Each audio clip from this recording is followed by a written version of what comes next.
Sorry, I have one request to make. People are still coming, I know that. People are coming from all over the world. We have people from Ireland here, Republic of Ireland. We have people from Birmingham. We have people from Manchester. We have people from Scotland here. And we know that more people like that are coming, so they are behind. Can I ask that we move forward, just fill up any empty seat in front of you, so that when they come, they sit at the back. So we don't disrupt the flow of the day. Thank you very much. God bless you.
Hello, special all, can we all stand, please, for the national anthem?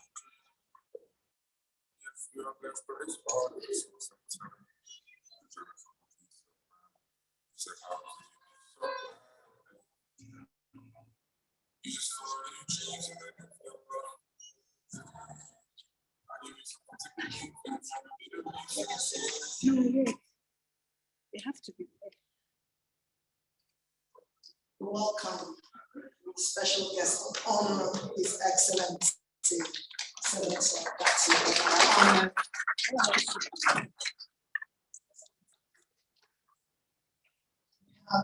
Our sister, social activist, Priscilla. We have Baby Dele, yes, social activists, very well known.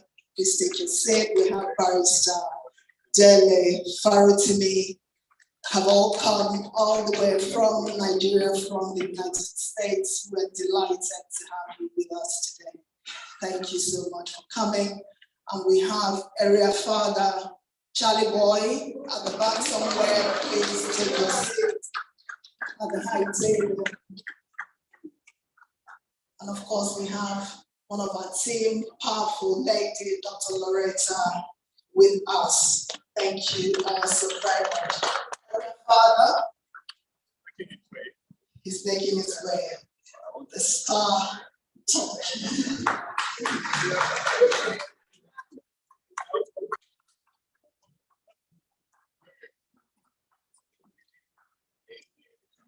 Thank you, thank you, thank you. Shall we have the national anthem, charity begins at home?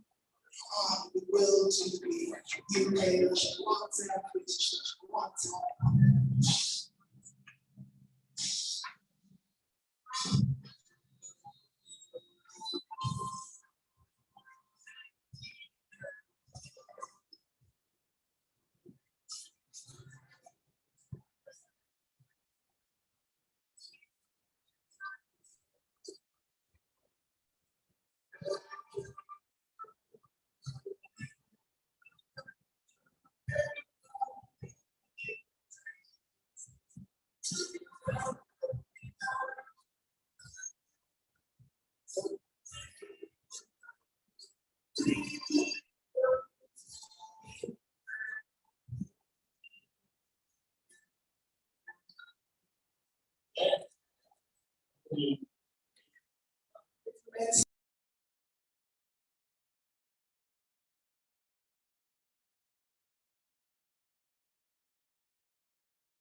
a team that took a letter to the Prime Minister's house. We went there yesterday, Sunday, knocked on his door. One of his staff came, took the letter, and we had a small talk outside the house. We told them that if you guys ignore Nigeria, refugees will be swimming, flying, crawling to this nation. So it's about time they pay attention to what is going on in that country. So this conference is interesting because I want good roads for my country. I want, as we speak, electricity has gone off somewhere in Nigeria. I don't want that to happen. You can be in this country. I came to this country in 1999, and I can tell you my light in my house has not blinked one day. Why can't we have that? So this conference is interesting because of that. Because of the corruption that is going on in Nigeria. Because of the hospital, the poor state of hospitals we have in Nigeria. That's what this conference is about. And we are privileged to have indomitable people who have come from Nigeria. Yes, they will be tearing apart all of these issues I've talked about, you know. I know there's a popular mantra from our principal when he says we need to go from consumption to production. A lot of people don't understand what that means. Now, when you see the value of the naira, today the value of the naira is 900 and nearly 50 pounds. 50 naira to a pound, 1 pound. In 1973, when I was in my secondary school, in 1973, that's when we changed from naira, from the British pound to naira. Then it was 2 naira to a pound. And it was about 80 something to the dollar. But look at where we are today. And I can tell you, I'm sorry, I'm not going to take your time. I have only 5 minutes before I introduce our speakers. When we had independence, Azikiwe was 37 years old. Yes? Sorry, Awolowo was 37 years old. Azikiwe was 42 years old. Ibrahim Babangida was 25 years old. Abacha was 23 years old. Muhammadu Buhari was 24 years old. These are the same guys still in Nigeria today. And guess what? If we want to run, I can tell you how many people Your Excellency has gone to see. Who did they see when we got independence? Now I want to run to be a governor or a president. I've got to go to Mina to see one. I've got to go to Abuja to see so many. Why? Anyway, I did that. I just want our speakers to be fired up and drill down into these messages and into this conference as we have kicked it off. Thank you very much. Please give me the pleasure to call I always use that word, indomitable leader. He is no other person than Senator Yusuf Datti Baba Ahmed.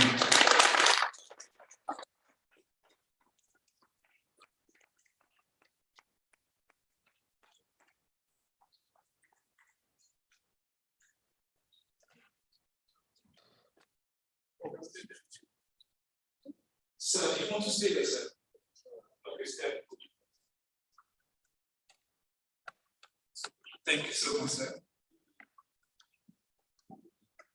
Distinguished ladies and gentlemen of the high table, fellow Nigerians, dear organizers, all protocols respectfully observed.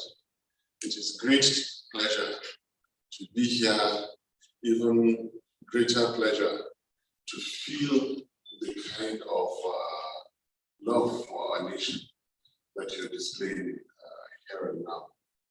I'm only here to encourage your sense of nationalism. I'm here to ask you to keep up the love for our dear country. While the speakers will do the speaking, I will not have much to say, as you very well know. Very little I say, or the very little I have seen before now has rattled the system more than anything else. So out of respect for those who have advised before now, I would just like to encourage those who are going to speak, except maybe just making one or two notes that are fundamental. I have been saying that democracy, as you put it here in the theme, democracy belongs to the people who can practice it. If you can't practice delicate democracy, then it is not for you. Dividends of democracy belongs to the people who can extract it. Human rights and civil liberties belongs to the people who insist, take and keep it. If you can't, it's simply not for you. So struggling to practice democracy is very healthy. We'll continue to encourage all of us. Nobody says that democracy is easy. You only didn't tell us how delicate it was. And without going into so much comparison, because I'm speaking in general terms, I'm not speaking about the 2023 elections now. So no minister will fly to New York and make any allegations against me. If you recall that 80s into the late 90s, there was this genuine globalization of democracy around the world. But then there is a certain part of the world with very old, rich culture and history, namely the Middle East. Whatever democracy is going to provide, the rulers have provided it. So why do you need it anyway? You are safe, you are wealthy, you're comfortable, even as an ordinary citizen. And democracy will never give it to you. So they were clever enough to stay away from democracy. In Africa, however, we democratized. And we saw in the case of Nigeria, what did democracy correspond with? Personal wealth. What happened to the nation? Insecurity, mismanagement, and the rest. I believe in democracy. I don't believe in dictatorship or, I say, kind of monarchy that is practiced elsewhere, even though it has proven to be good. I believe in democracy. But what I even believe in more is that it must be practiced well. What is democracy? It is not having 3 arms of government. What is democracy is the constitution. If you don't follow the constitution, you simply do not have democracy. That is the simple truth. Now, the Constitution of the Federal Republic of Nigeria is different from the Electoral Act. And I repeat, I'm not speaking about the 2023 presidential elections. I'm speaking about we, the people. I'm speaking about the supremacy of the Nigerian Constitution, which says that any law that is at variance with this Constitution is to the extent of that variance, null, void, and of no effect. I'm speaking about the Constitution that has provided how the judiciary shall exist, the armed forces shall exist, the Nigerian police shall exist, the National Assembly shall exist. I'm speaking about the Nigerian Constitution, which says what must happen for there to be a validly elected president. And then interestingly, I have spoken about the opposite or the failure to have those conditions fulfilled. I'm for now staying away from any controversy. I just want to speak about the fundamentals. Without a constitution, without abiding by a constitution, you do not have a democracy. Nothing will change this in the world. Constitutions come interpreted, they come simple, they come understandable, and they are to be followed, not to be disobeyed, and then ask wantonly for interpretation. Nobody has time to waste. Constitutions are meant to be followed. Right now, Constitution was followed in the judiciary, in the National Assembly, in the armed forces, in the police as they exist. The Constitution is to be followed, not to be interpreted, as far as the office of the president is concerned. So, Constitution of the Federal Republic of Nigeria is a different document. The Electoral Act is a different document. I respect the courts.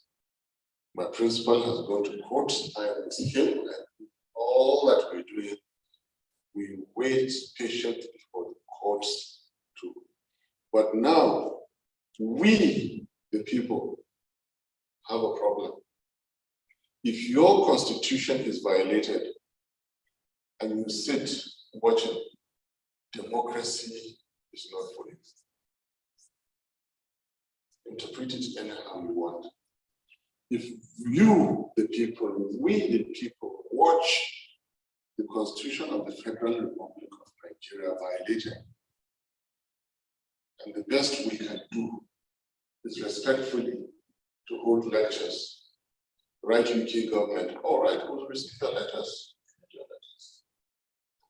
Did you have more letters? Write and bring, they'll read your letters. Who told you democracy is easy? Nothing good comes easy.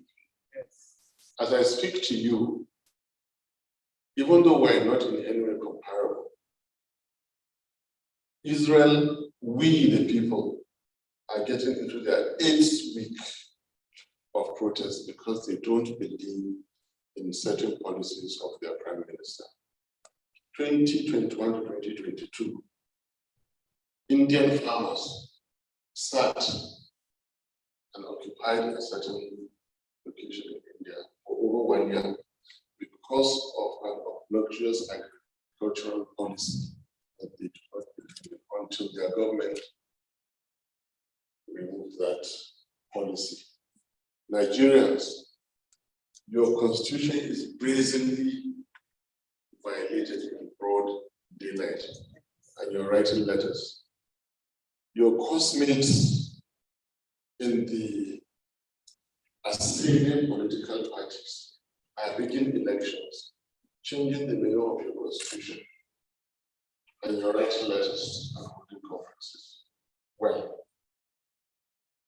democracy is yours. It's yours to take and build. It's yours to take and play with. Nigerians,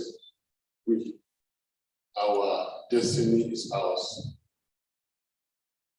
You can't come here and scare the UK that refugees will come. Yes, they come from everywhere. A few more from Nigeria doesn't make a difference. That's not how to motivate them. Go and practice your democracy, and we'll meet you somewhere and make it work.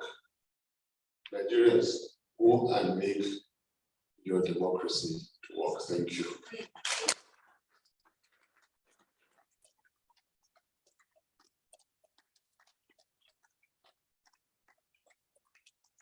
Please, another round of applause for Our Excellency.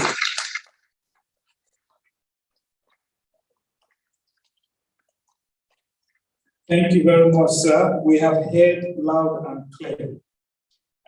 We need to work at our democracy, and we shall do exactly that.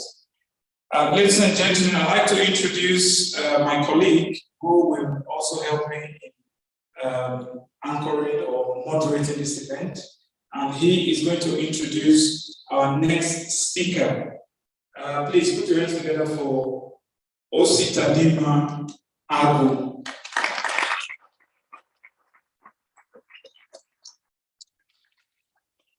Thank you, dear compatriots.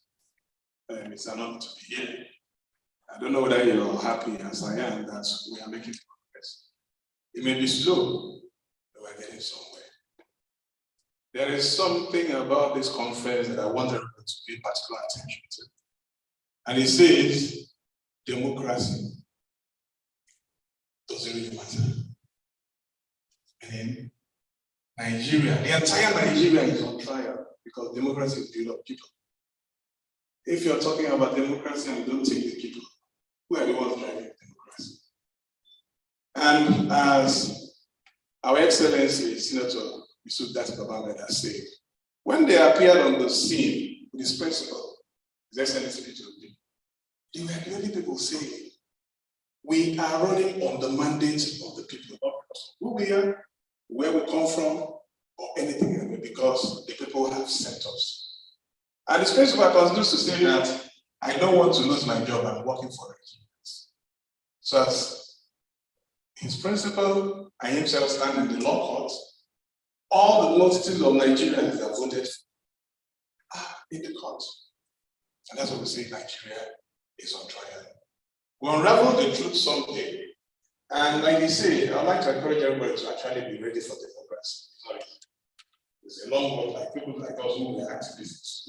You continue to demand what you need until you get it. You don't rest. Anytime you push, they'll give a little. You're going to get until you get what you want out of a system. I thank Nigerians who have been standing firm, practicing this. There are voices here which you will know about. And as I introduce one of them to you, I watched him talk in the USA. And he said he was going to talk. He didn't know the time. And after talking, he said, oh, I made the fact 10 minutes. I'm talking about no other than Dele, Farotimi.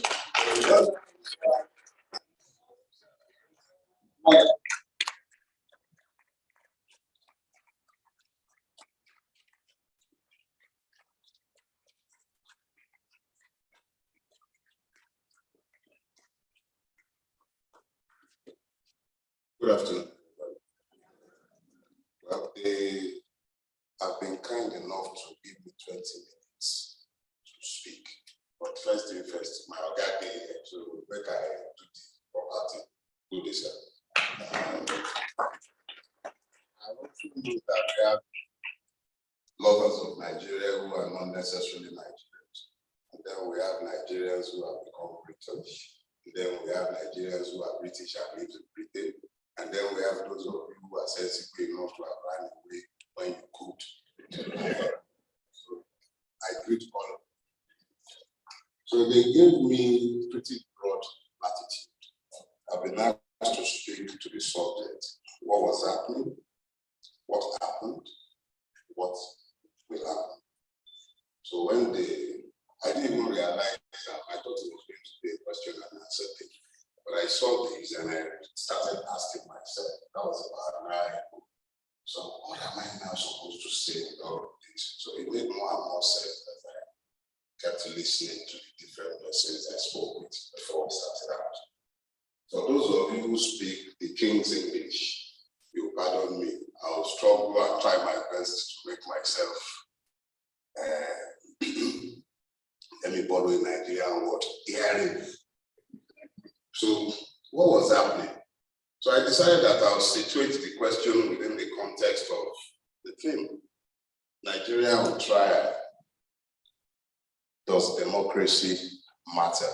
So if you ask me what was happening, I imagine that you're asking what was happening with Nigerian democracy. So I will take it from that point. I think what was happening before now is that Nigerian democracy, and don't worry, we'll tidy this up by the time we are coming to the end. I've got 20 minutes, I'm not likely to use it up, don't worry. I enjoy the time of my voice, so I'll keep it short. So what was happening is very simple. Prior to 2023 election, what has been happening since 1999 is that the Nigerian people have grown largely despondent about our democracy. We'll define it later, don't worry. Our democracy is peculiarly Nigerian. It's not the same as yours.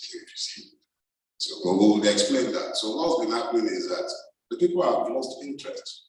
They abandoned it. It became a space that was abandoned largely to the people who have taken over that space today, the charlatans, those who do not have the interest of the Nigerian people.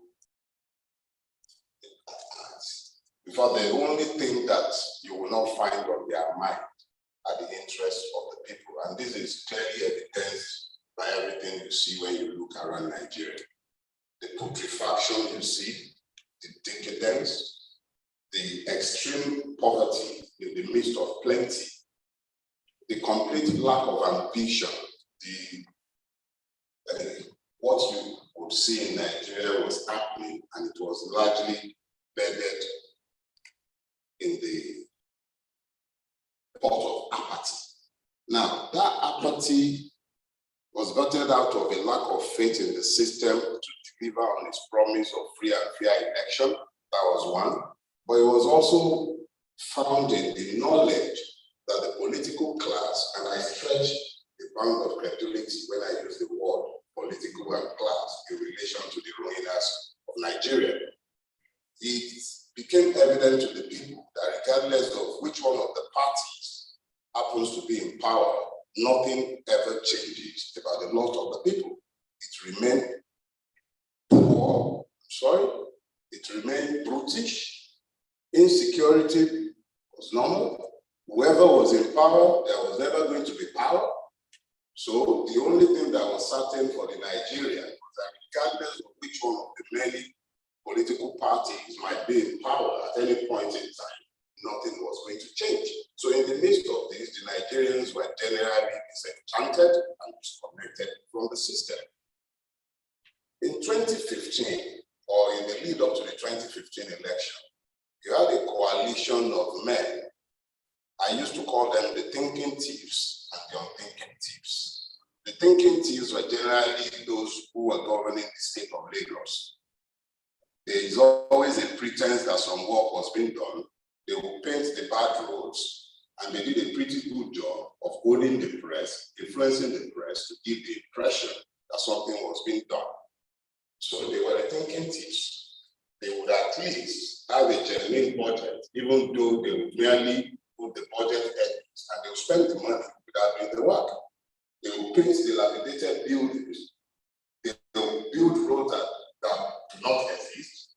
They would concession public properties without regard. They were the thinking thieves. They were the AC. And then you had the unthinking thieves who had 16 years in power and really didn't care much about anything, any thoughts. They didn't pretend that they were stealing. They were simply stealing.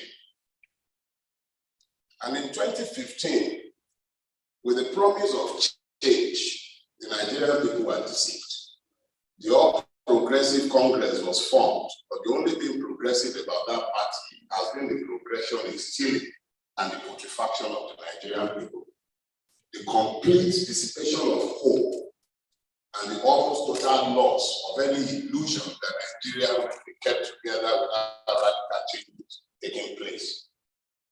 It took 7 years for the Nigerian people to come to the realization of the fact that something new had to happen. And that something new was what you saw in the lead up to the 2023 elections. The people of Nigeria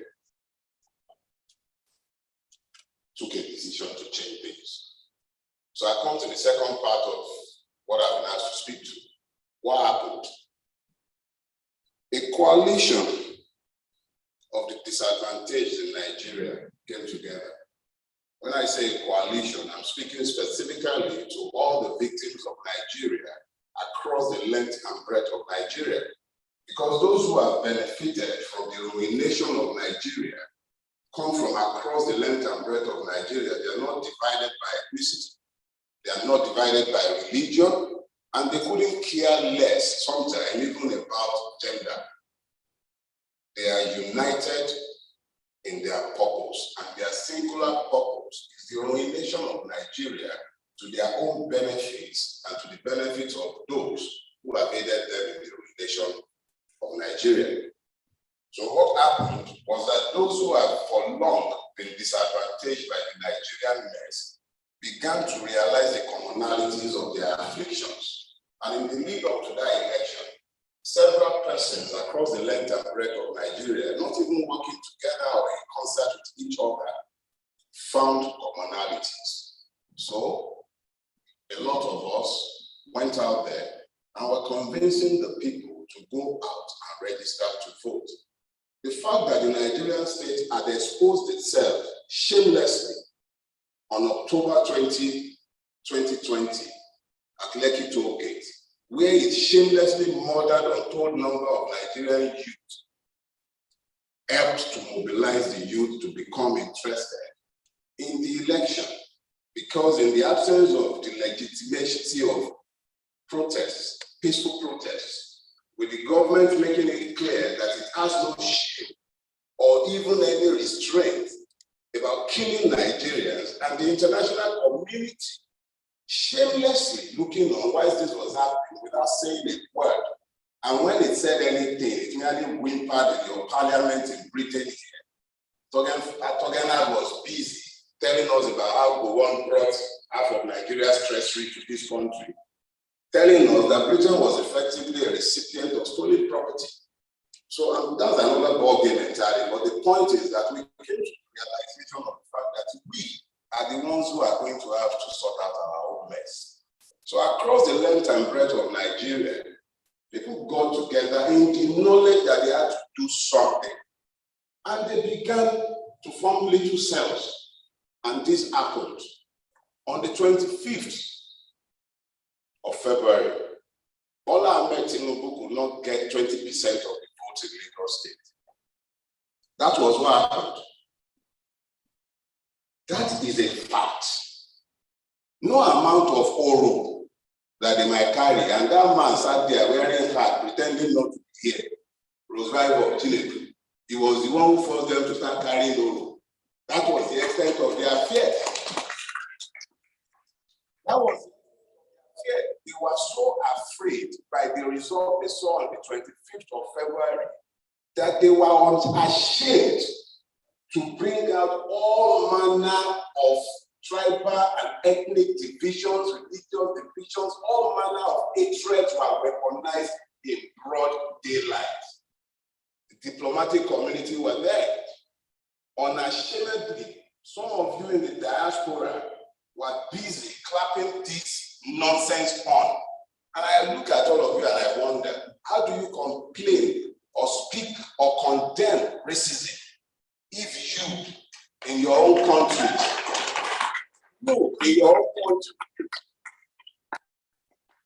if you in your own country cannot see another person as a wedge? That was what happened in Nigeria. So when you ask what happened, that was what happened. The people found the commonalities of their affliction and they delivered a crushing defeat to the ruling APC on the 25th of February. And after that happened, what then happened?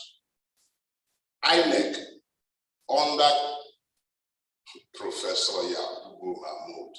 These people will remember his name, but will not remember him for good. Because what he did is out there in the public space.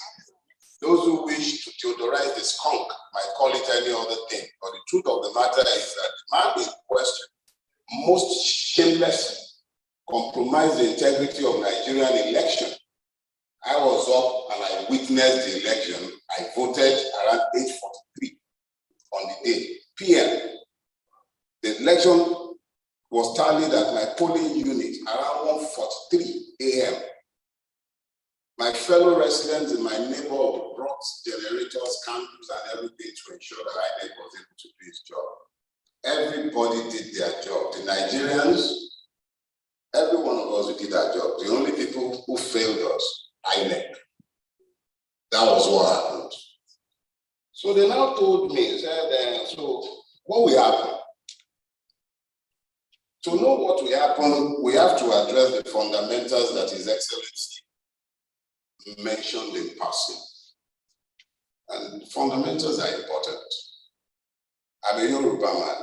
The Yoruba nation is a very old one. It precedes the Nigerian nation. And it's probably as old as the English. I'm proud to say that. My mask that is in your museum here, it's back before Christ. So let's be clear about that. And one of our fundamental proverbs says this. He says, you say to the crippled, your load is imbalanced. And he says, why are you looking to the load on my head?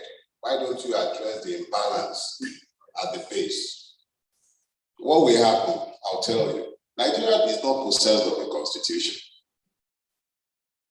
You know, His Excellency was busy talking about the sanctity of the constitution. Nigeria is not possessed of a constitution. Nigeria is governed by a decree. It is known as Decree 24 of 1999. It was the parting gift of the military junta that rules Nigeria.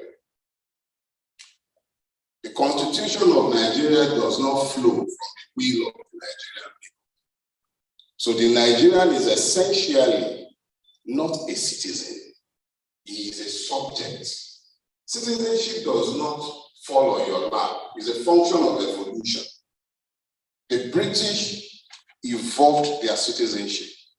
And you have to go back into the Magna Carta, dating back to, I think, 10 something. I'm not sure. I think it's about 10. I'm not sure that it's been a long time since I took courses in jurisprudence, but I do know that the basis of English or British citizenship is in the Magna Carta. It restrains the powers of the king and it forces him to be accountable for his powers.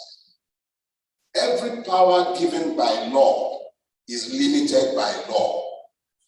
When a power is given by law and is unlimited by law, it simply means that that society is ungoverned by law. Nigeria is not governed by law.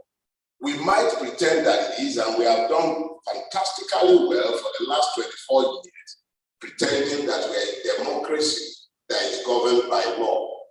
But Yorubas also say that when a house is calm, it is because the bastard in the house is not grown up. When the bastard is matured, the house is going to be upside down. What has happened is that the monster in the Nigerian household has grown up and has now become fully fledged. That constitution has always been a lie because it does not flow from the will of the people. It is a military imposition. That military imposition is what has come full circle. And the people now have to decide whether they are happy to live with the lie that is called the constitution and the monster that it has battered that is called a democracy, but is more fittingly called a democracy. That is on one hand. What will happen, I'm not going to threaten you with the refugee problem. You want it. That's the truth. The British and the rest of the West, the entire world economy is predicated on the assumption of African slavery. I'm sorry to say, but that is the reality. If we ever got our acts together in Nigeria, our best and brightest would not be in this country, slaving away at jobs that some of your people will not even take. We have brain drain, a major brain drain in my country. But you are the recipient and beneficiary of the very best and brightest of my countrymen. We send our children to come to school in your country and we train them at great expense. The money spent in Britain and other countries every year to train Nigerian children will be sufficient to fix all the problems in our educational system. But I just read that the Nigerian government has declared that it is incapable of sponsoring tertiary education. Question is, how many of the children of the Nigerian middle class, including myself, are to be found schooling within Nigeria? That is by design. It has taken our money to prop up the economy of the West. The idiocy of our rulers have assured that your countries are rich whilst we have remained poor. So I'm not here to ask Britain to help us. I don't expect you to help us. I expect no help. But I am here to let those of you who live in this country, Nigerians, who live here, you need to get up to the idea that you have been blessed and fortunate enough to escape the mess in our country, and we are here. We are in a society that works to an extent. It might not always be this, but it's working currently. Where we can talk, you can. When they might hold us down in Nigeria, you can force their partners here who pretend to care about us but do not really give anything. Because I'll remind you, and I'll round up with this because I realize I'm close to 20 minutes now. In the immediate aftermath of the ENDSears protest, I was asked to attend a meeting with the Western diplomat. And after the meeting, I sat down. I was trying to figure out exactly what the meeting was all about. And I realized that they were just worried about what we were likely to do and how it might affect their own business interests in Nigeria. So I realized that beyond the platitudes that might be offered by any Western or foreign powers, it is entirely up to us to find the solutions to our problems. So thank you for having these in Britain, since they are the ones who created the original mess called Nigeria. But solving the problem called Nigeria is entirely a Nigerian undertaking. How we do it is entirely dependent on us. But do not look to the British or to any part of the West for our solutions. It is entirely in our own hands. Thank you very much.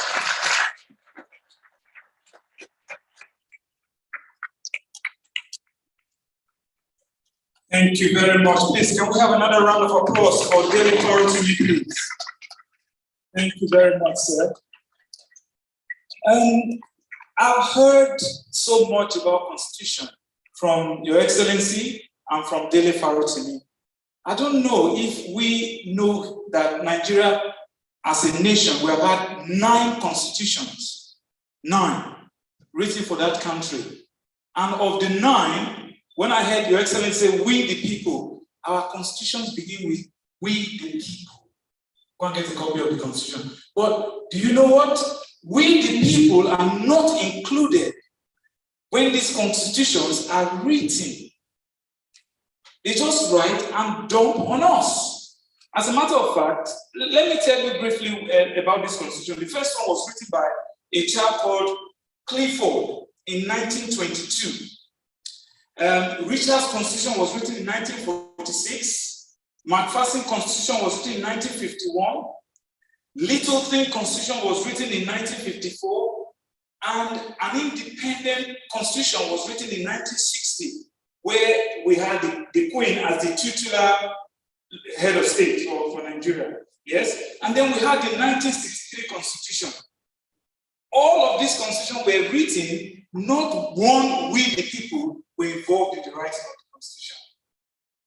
And then we had the 1993 one and 1999, which was a fiat by the military. They said, you like to take it. And that's what we're still using today. That's why I think it was Your Excellency who said Decree 43. No, it was the Decree 24. That's what we have. So, we are hearing the messages, sir. Your Excellency, thank you very much. And thank you, Dele, Farotimi. Ladies and gentlemen, there is a slight change in our order of the program. I know many of you don't have the program, but on the high table here, they have the program. Please, and please, and please, if you believe in that new Nigeria, don't stand up and leave this hall.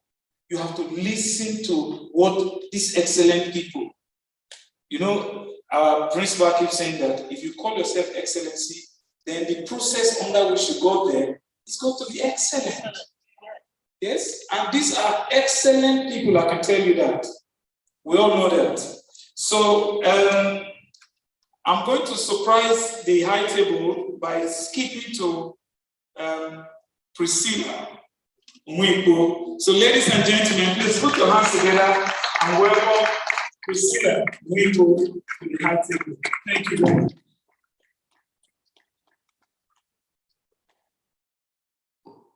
Thank you so much, sir. Your Excellency, good afternoon. Good afternoon, my fellow panelists, and good afternoon to you all that have taken the time to make it.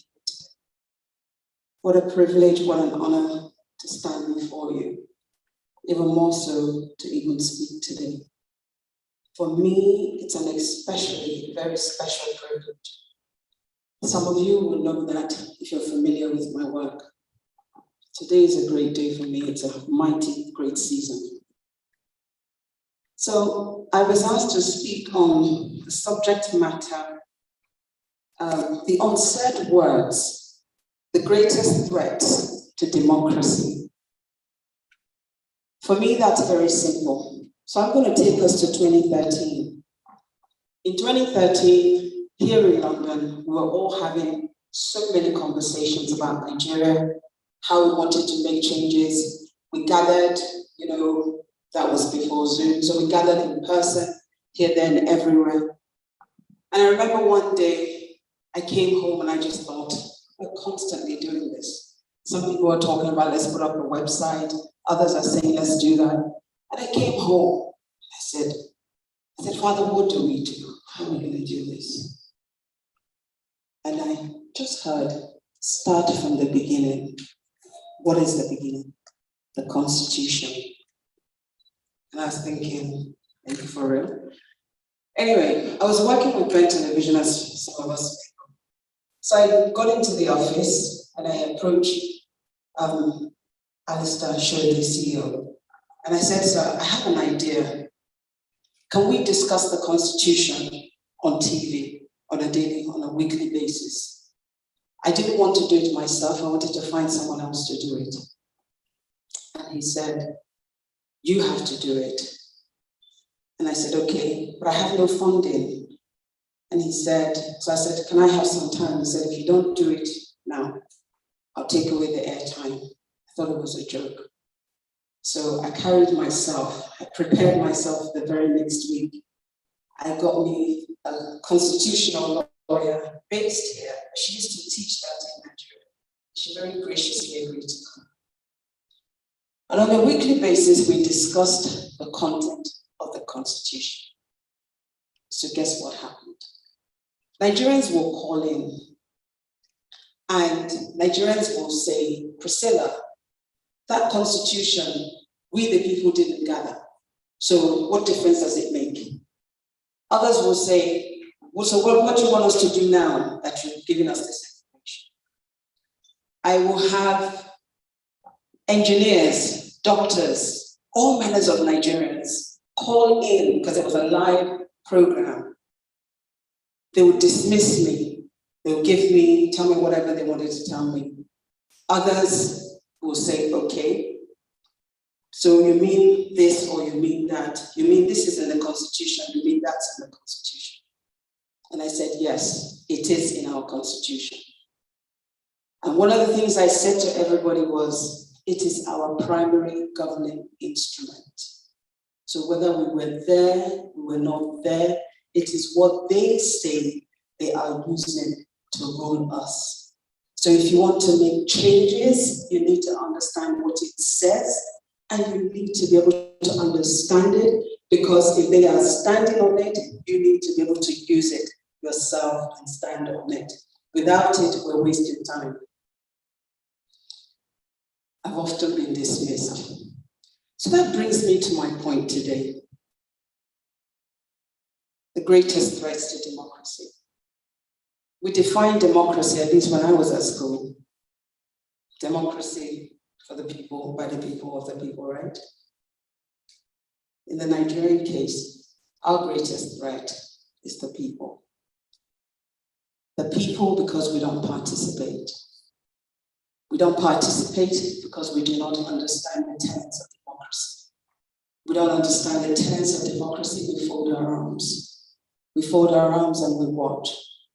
We do not dare to hold any of our leaders to account. Because as far as we are concerned, they are the senior man, he holds a position. I'm regarded as, I've been called all kinds of things because I ask questions that people feel, people are uncomfortable with. So if I dare to ask a question, I am a woman, who does she think she is? She's so rude, she's stubborn, she thinks she's better than everybody. Those are just some of the terms. And of course, when we come to the Nigerian groceries, then she's a prostitute, don't mind her. I have, amongst my peers, they will say, "Oh, Priscilla, why would you ask such a question?" And I would say, are we okay here? Is your head functioning accordingly? What have I said that is not in the public domain? What are we afraid of? I don't need to insult anybody, I don't need to abuse anybody, but I should be able to ask a question. I am not asking because I want to humiliate or embarrass you. I am asking because it's necessary. But I've been called names for it. That's one aspect of how we fail ourselves. We fail our society. We fail our families. We fail the country. We are the greatest threat.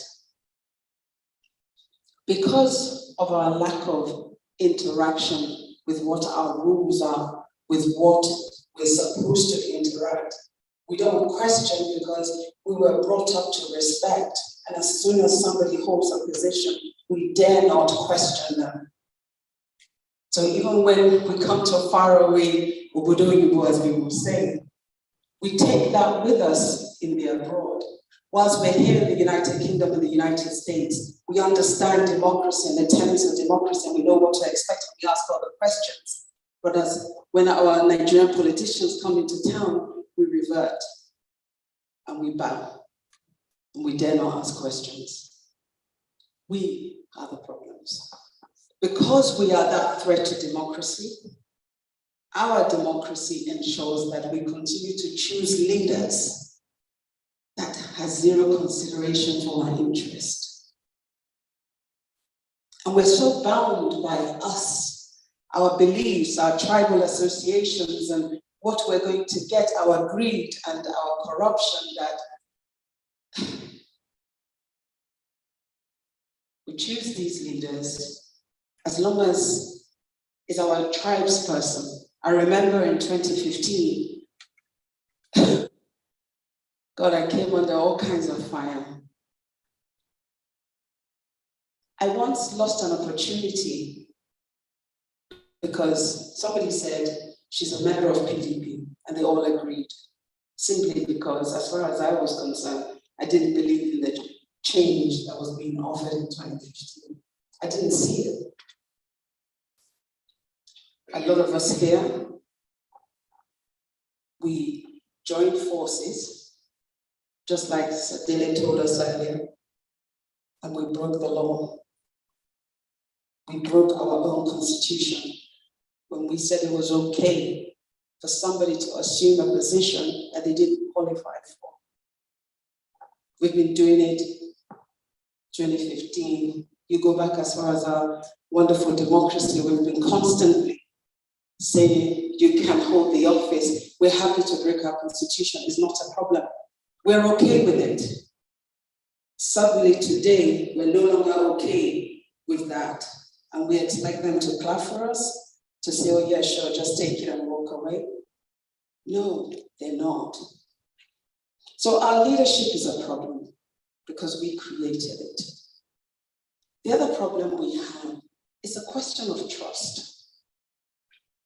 We don't have trust. Our problem with trust is not just from the fact that we break our own constitutions, we choose the worst leaders or whatever else it is.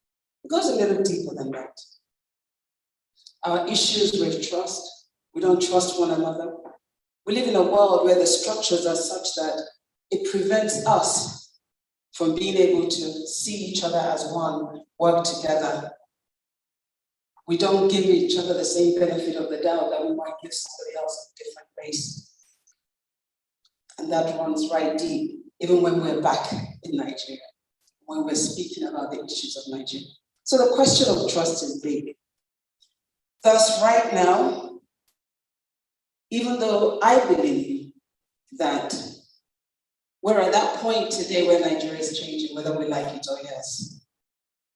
I'm about to say something that might offend some men in the room, but please don't take it personal. I'm just going to state some of the things I hear over and over and over, and it's often from young men. And that's because they've lost hope. And they say to me, Priscilla, Nigeria is too difficult to govern. And then I ask them, why? Is it because we all have two heads? They say, democracy cannot work in Nigeria. I say, why wouldn't it work in Nigeria? We're not human beings. What's the difference? Why do you have such little value for yourself that you don't believe in the change, that you can make the change?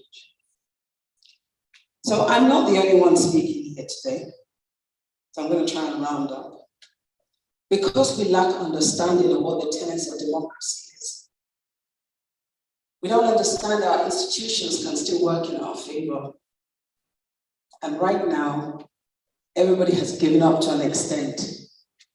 I have to say something. First of all, I don't belong to any political party, not even here in the United Kingdom. I used to vote a certain way. And then when I realized that actually they weren't really interested in me, I stopped voting for them. And I started voting for a much smaller party because I checked out their policies and I liked it. And people were saying, but they're never gonna win. I can't give my vote to something I don't believe in. So, when we begin to understand the tenets of democracy, when we begin to stand up, I have to give credit to the ObiDients. The ObiDients are making my dreams come true. I have to salute every ObiDient out there, because as far as I'm concerned, my dreams are coming true. Every Monday, some of you may have heard me on the radio, may have heard me on TV. You know I always stand alone, and I don't care who likes it, who doesn't, who's gonna attack me, who's not gonna attack me. I say what I say because I think it needs to be said.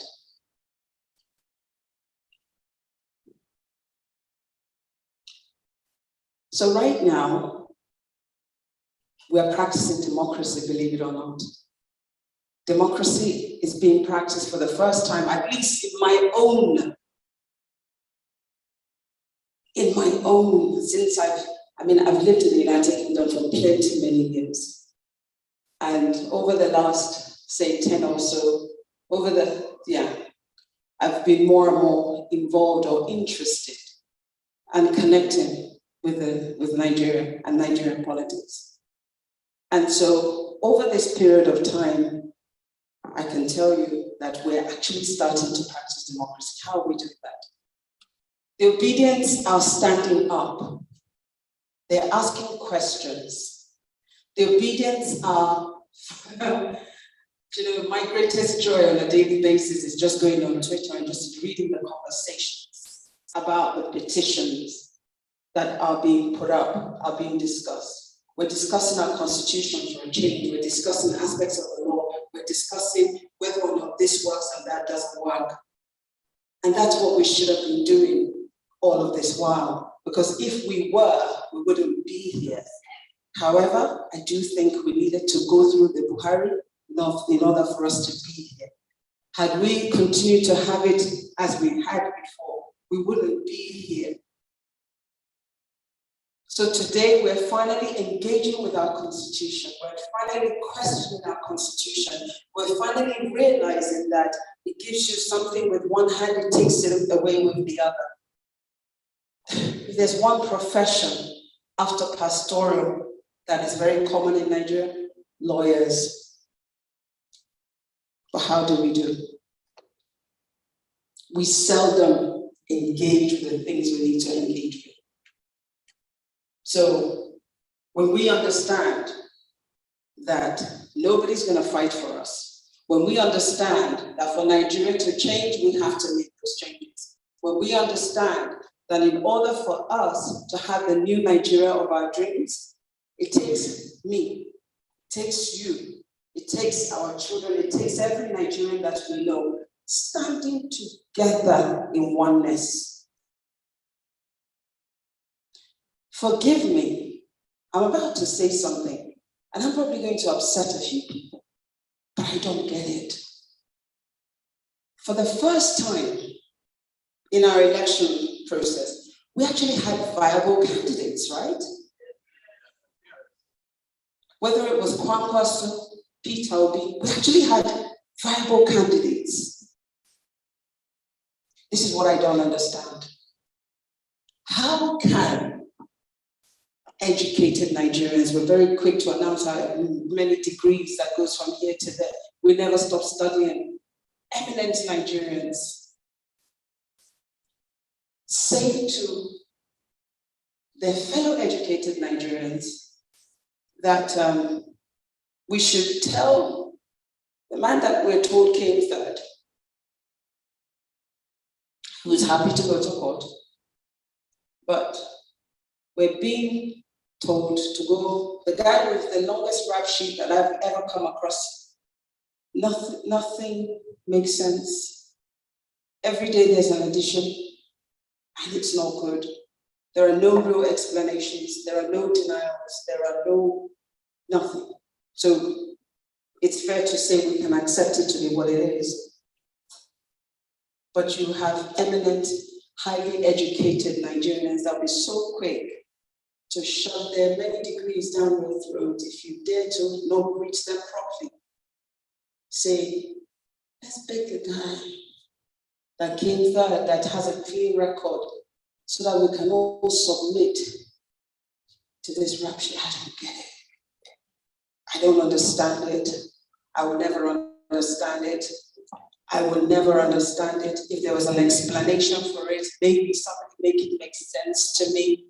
It does not make sense. For highly eminent, educated people, I'm concerned by that. I don't know about you all, but I'm concerned about that. We did it in 2015. We did, remember? And if we do it again, we're breaking the Constitution by ourselves. If we stand together, if we do what the ObiDients are doing, the ObiDients are holding everybody to account. The ObiDients are speaking directly. Listen, I remember one day,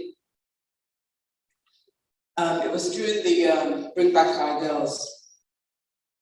I was at the Foreign and Commonwealth office. I was sitting there for a meeting, and we broached off into a conversation about how they had reached out for Nigeria to help.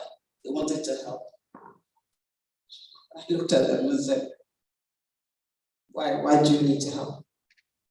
I said, look, we're old enough. We should be able to take care of our problems. If we're not old enough, if we're not capable of taking care of our problems and we have an issue, it's not for the British to step in. Everybody's face just kind of changed because that wasn't what they were expecting me to say. So as Dele said, he doesn't believe in calling the British to come and help. I'm sure some of you have heard me. It gets on my last nerves when I see Nigerians doing that. However, one thing I will say is that in the time and the season that we're in, I'm starting to see this a little differently. Let's not beg. Let's put them on notice that we don't like what's happening in our country and we don't want that to continue. Because I think when we put them on notice and they realize that there are so many of us who are aware, because one of the other things that is a great threat to democracy is when people have no knowledge of what's going on. when the powers that be understand that you and I are not concerned, we're not interested, we don't know what they're doing, we're not paying attention. They make changes. It's happening right now here in the United Kingdom as you and I speak, since COVID. Laws are being made under our very nose and eyes, and we don't know. It's taking away our liberty. But most of us are dead to it, so they're getting away with it.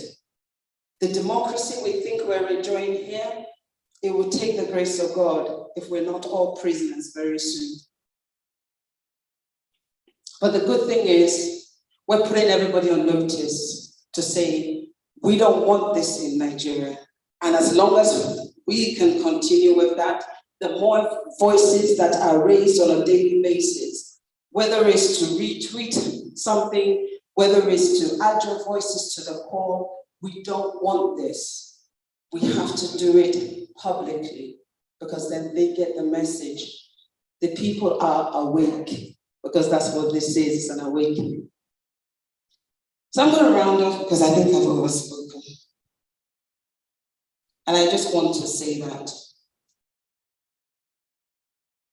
we can no longer make excuses. We can't come this far and go back. I've read that petition. I've read the various petitions.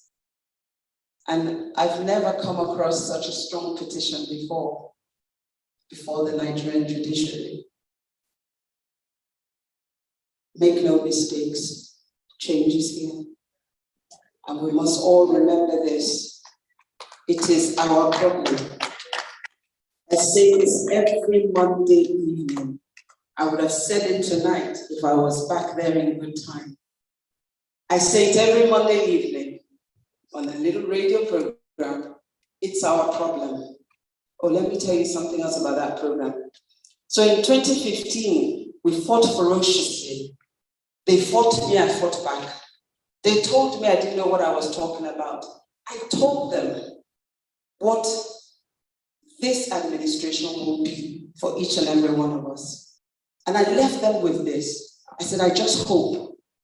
I said, my sadness is we're all going to suffer in it. And I just hope that we'll be able to recover. Some said, we don't care if it's a dog. They told me that live on air. They said they didn't care. So here we are today. That program used to be so active. Everybody used to call in and we'd be talking back and forth. They can't call in. People are too embarrassed. I don't bite. They're too embarrassed to call in. They feel that, they can't engage with me because they can't get over the fact that it is happening. Just as I said. And they've lost so much that some of them, their lives, some of them, lives of their relatives, some of them, everything they ever owned. Recovery is tough for them. So they don't call back anymore, but they listen quietly. So I'm just going to stop there and say that it's our problem. We can fix it. Let's do that. Thank you for listening. Please, another round of applause for Priscilla Amico. And some of us remember one word manufactured by the Nigerian politician. They call teamship. Beautiful word. And somebody asked the question that led to that teamship. And I want to salute the last speaker because you know who asked, how are you going to fix it? He said, I'm going to do it. Teamship. A round of applause for Priscilla. And she said, the unsafe things, that's the most dangerous thing. Whenever they're telling you, don't go there, don't go there. Why are we running away from the facts? I know some of us, the movie watchers, there's one film called A Few Good Men. General, they're not telling us the truth. The truth is I cannot handle the truth. Can we handle the truth? I think the ObiDient have been able to see the truth, and they're handling it. A round of applause for them. I know some people that spent about 3 million naira to travel just to cast one vote. Nigerians are participating. It's time. The real change is the one we are getting. Please help me welcome our beloved brother. They call him GRV. It's popular because he did what people never thought was possible. And I want to call him to come and just complete it. That stood firmly against tyranny. He lost his followers, standing firm and not giving. Thank you. They call him Chill. I don't know where you have the name.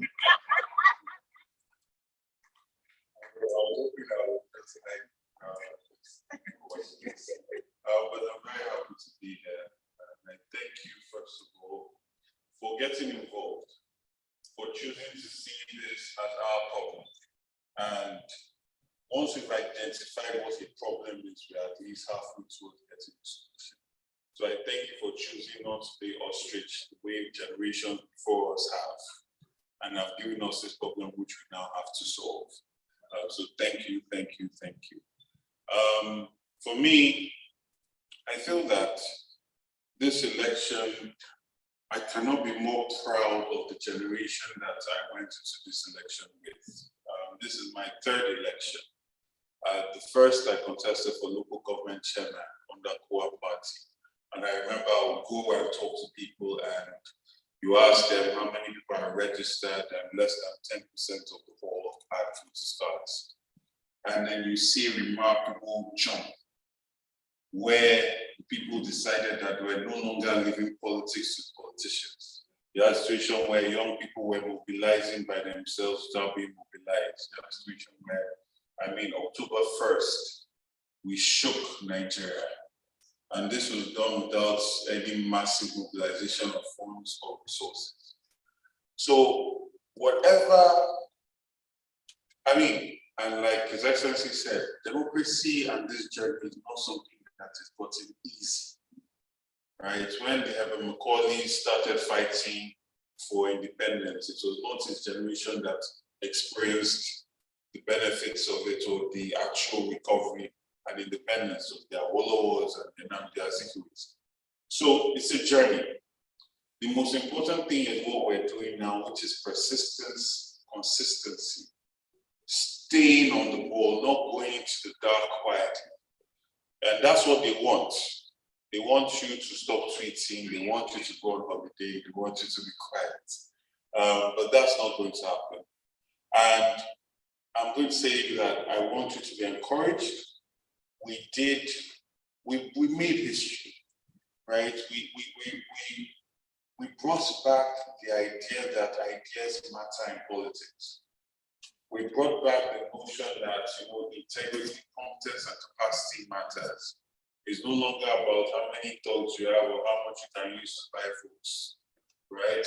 And that's never going to be erased out of the streets. What we now need to do is increase our self-influence. Because more than anything now, more and more people are empathetic towards the Labour Party, towards this idea movement, this idea of, we want people that don't have baggage, we want people that will vote for, don't have to hold our nose or ignore their crimes, right? And this is only going to get bigger. Because more and more people are going to be inspired to come out and participate in elections that would not normally have come out before. Because now there's a huge group of people that want their leader to be somebody they can be proud of. And that's not going to change. When the mind has been expanded, it cannot go back to its previous size. People have seen it, they know what quality leadership sounds like, what quality leadership feels like. You cannot take that back, right? So we are the now, we are the future. And when we talk about democracy, yes, I understand the flaws of our constitution. And yes, I understand the flaws of the entire process and everything that has happened. But for me, I always make decisions based on hope. And more than anything, I've seen people stand up.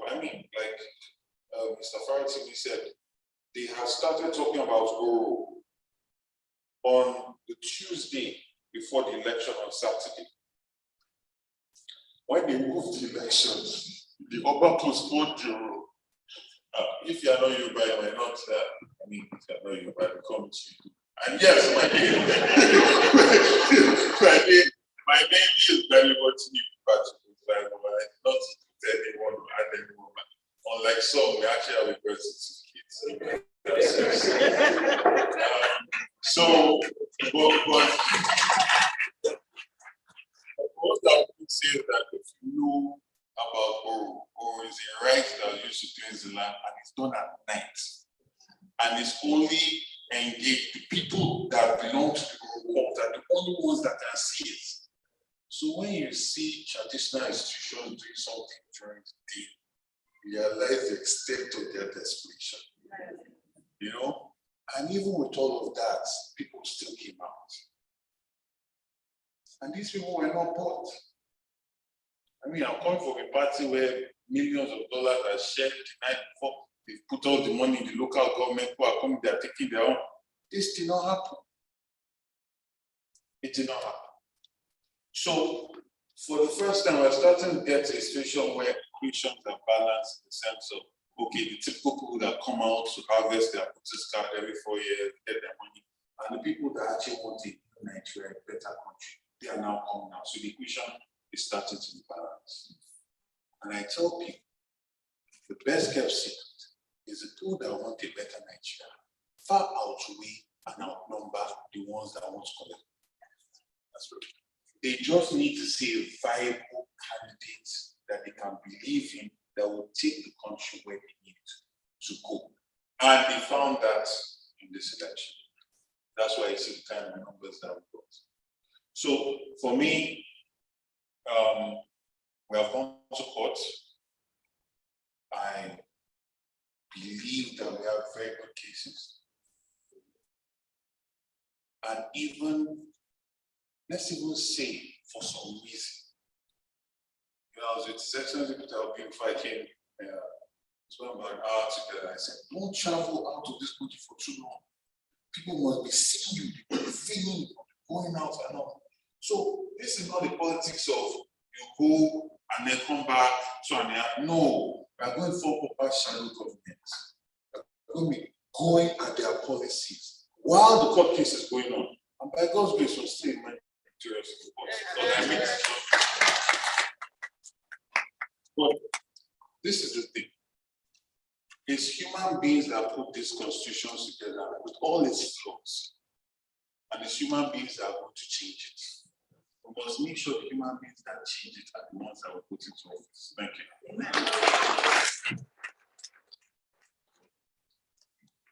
Thank you very much, sir. Please, another round of applause for PeterObi, please. Well, we told you that we had surprise speakers. And ladies and gentlemen, Valuable is one of our surprise speakers today. Please, another round of applause for him. Now, I said speakers, I didn't say speaker. So we've got another surprise for you. Now, before I introduce this surprise that is coming, I read an article, I think this was May, I think the article was published in April. I read it and I'm like, wow, this is huge. And what I did, I used my computer voice audio to read the message. Now, this message was about and when I finished that work at that time, I shared it with one of my friends, Engineer Leonardo Bibi, and the man said, no, don't do this. Any publicity is good publicity. And I said, okay, I won't share it. But looking back, that was a big mistake. That was a huge mistake for a man who forfeited $460,000 in 1990, whatever. You know how much that is? The money just found its way into his account, and then, oh, it's not me, it's my account. I don't know how the money got there. Now, this article I'm talking about was written by a formidable journalist. This journalist, fortunate for us today, I'm proud to associate with this young man. He's here with us today. Ladies and gentlemen, please help us with a rounding applause. I know you know him. Please welcome David Ondane to the microphone.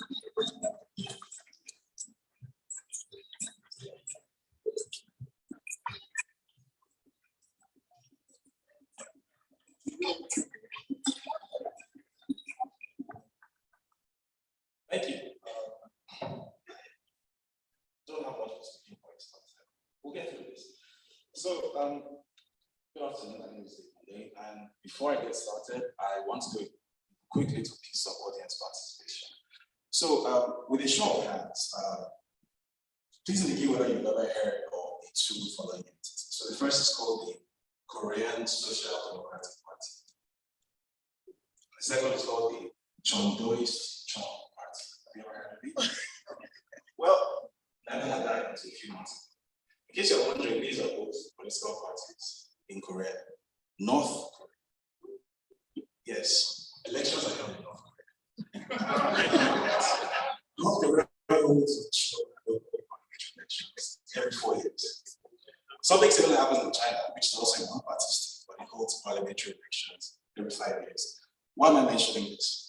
Now, as many of you may know, I'm a journalist who fled Nigeria in 2020, and I currently live under refugee protection as a result of the work that I do. And whenever I talk about my work with people who are not really that familiar with Nigeria, the question they always ask, why? It's not that they think I'm lying, it's that they don't really understand what it is about Nigeria that would lead to this kind of outcome. On the surface, Nigeria doesn't fit the profile of what you'd expect your stereotypical African, authoritarian states to look like. We regularly hold elections. In fact, we just held them. We have a thriving private media space. We have constitutionally defined separation of powers. We have our 99 Constitution defines freedom of expression and freedom of association as inalienable human rights. We have an independent National Electoral Commission. We even have a Freedom of Information Act. So on the surface, we tick most of the boxes that lead us to be classified in theory as an electoral democracy. This is what I call performance democracy.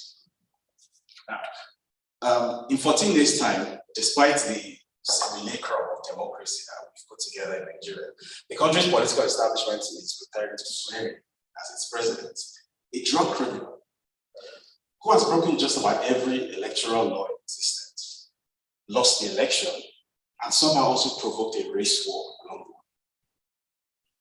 So clearly something is wrong here. If democracy is defined as government of the people, for the people, by the people, then a presidential candidate who was emphatically rejected by the people at the polls, whose age is 4 times the median age of Nigeria, so clearly this person is not demographically representative population, and who believes that the presidency is his manifest destiny because it's his turn. How exactly is that democratic? The answer, of course, is that merely holding an election, something that closely resembles an election, only for it to announce a predetermined winner, regardless of what people have to say about it, is not democracy or anything close to it. As I mentioned when I started, even North Korea and China hold elections. There's nothing special about elections. In fact, North Korea's official name is the Democratic People's Republic of Korea. But certainly none of you would suggest that the fact that it calls itself democratic and it holds elections makes it a democracy. Now, while other speakers will no doubt focus on the fallout of the disgraceful spectacle that we witnessed 3 months ago, that Nigeria's political establishment described euphemistically as an election, I'll only summarize my thoughts on those issues into the following brief points so that I can move on to something else that I want to talk about now. And these are the brief points. Now, as an investigative journalist with a key career focus on state capture, financial crime, and transnational crime, including cross-border drug and human trafficking, much of my work over the past year has comprehensively established that Mr. Bola Tinubu, supposed INEC president-elect, has in fact previously been involved in the trafficking of Southeast Asian heroin during his time in the city of Chicago, USA. Federal court records from the Eastern Division of the United States District Court for the Northern District of Illinois clearly states that in 1993, Mr. Tinubu was forced to forfeit funds totaling $460,000 to the US government, being an asset forfeiture for illegal narcotics trafficking. Now, going further than the court records that were on file using subpoenas and FYA frameworks, I was also able to establish that Mr. Tinubu has told multiple lies about his background and committed multiple perjuries on his INEC EC9 declaration. The multiple lies told by Mr. Tinubu about his actual identity, his professional and educational background, and the obvious falsehoods presented on his presidential declaration form, including what I thought was the funniest thing of all, a blatantly forged Chicago State University certificate that had grammatical errors on it, which is easily traceable to a cheap online forgery service called diplomamakers.com. Make it clear that Mr. Tinubu is legally and morally unfit for office. Now, the illegality of declaring Mr. Tinubu the winner in the small hours of the morning at 4 a.m. when everyone was asleep, without any actual evidence of this supposed victory, an outcome that was not supported by any credible poll, and which INEC's own emerging data continues to contradict, makes a mockery of the credibility of Nigeria's Electoral Commission and calls into question the basic credibility of the electoral process. Now, a few weeks ago, as part of the testimony that I delivered to a UK parliamentary inquiry on a separate issue, I was asked to state what I believe the UK and its international partners should do about the situation in Nigeria, what I believe the consequences would be if these actions are not taken. Now, I know several of my co-speakers here have spoken very pointedly about the fact that the UK is not going to help, and the UK should not be viewed as the go-to entity here, but nonetheless, I was asked for my opinion, and I gave an answer, and this is what I said. So the following is an excerpt from the answer that I gave. I said, the international community needs to impose sanctions on individuals and organizations that have played and are playing key roles in destroying democracy in Nigeria through electoral malpractice and media narrative astroturfing and propaganda that assists the unapologetically fascist position being adopted by the ruling regime. In a manner similar to the targeted sanctions adopted against senior members of Zimbabwe's ZANU-PF regime for violating the human rights of Zimbabweans, senior figures in Nigeria's executive, legislative, and judiciary should be made to face targeted economic and travel sanctions that would bar them from doing business, owning property, or seeking healthcare in countries like the UK. These sanctions should also be extended to family members of sanctioned individuals, preventing them from acting as their economic proxies and from obtaining healthcare or education in these countries. If no action is taken, my assessment is that Nigeria as a whole will become fundamentally destabilized when the sharp divide between the leadership and the people becomes impossible to mitigate or work around.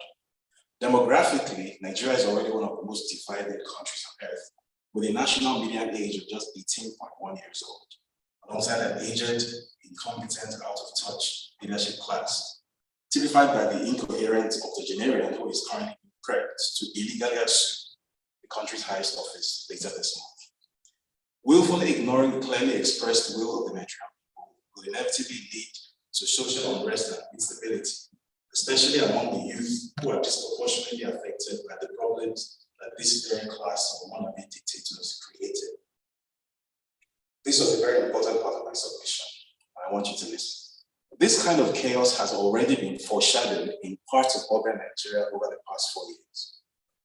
These events are now remembered individually as the reprisal attacks against South African businesses in 2019 in Lagos, the so-called 1 million boys gun violence during the COVID-19 lockdown in 2020, and the ENDSARS protest later in the same year.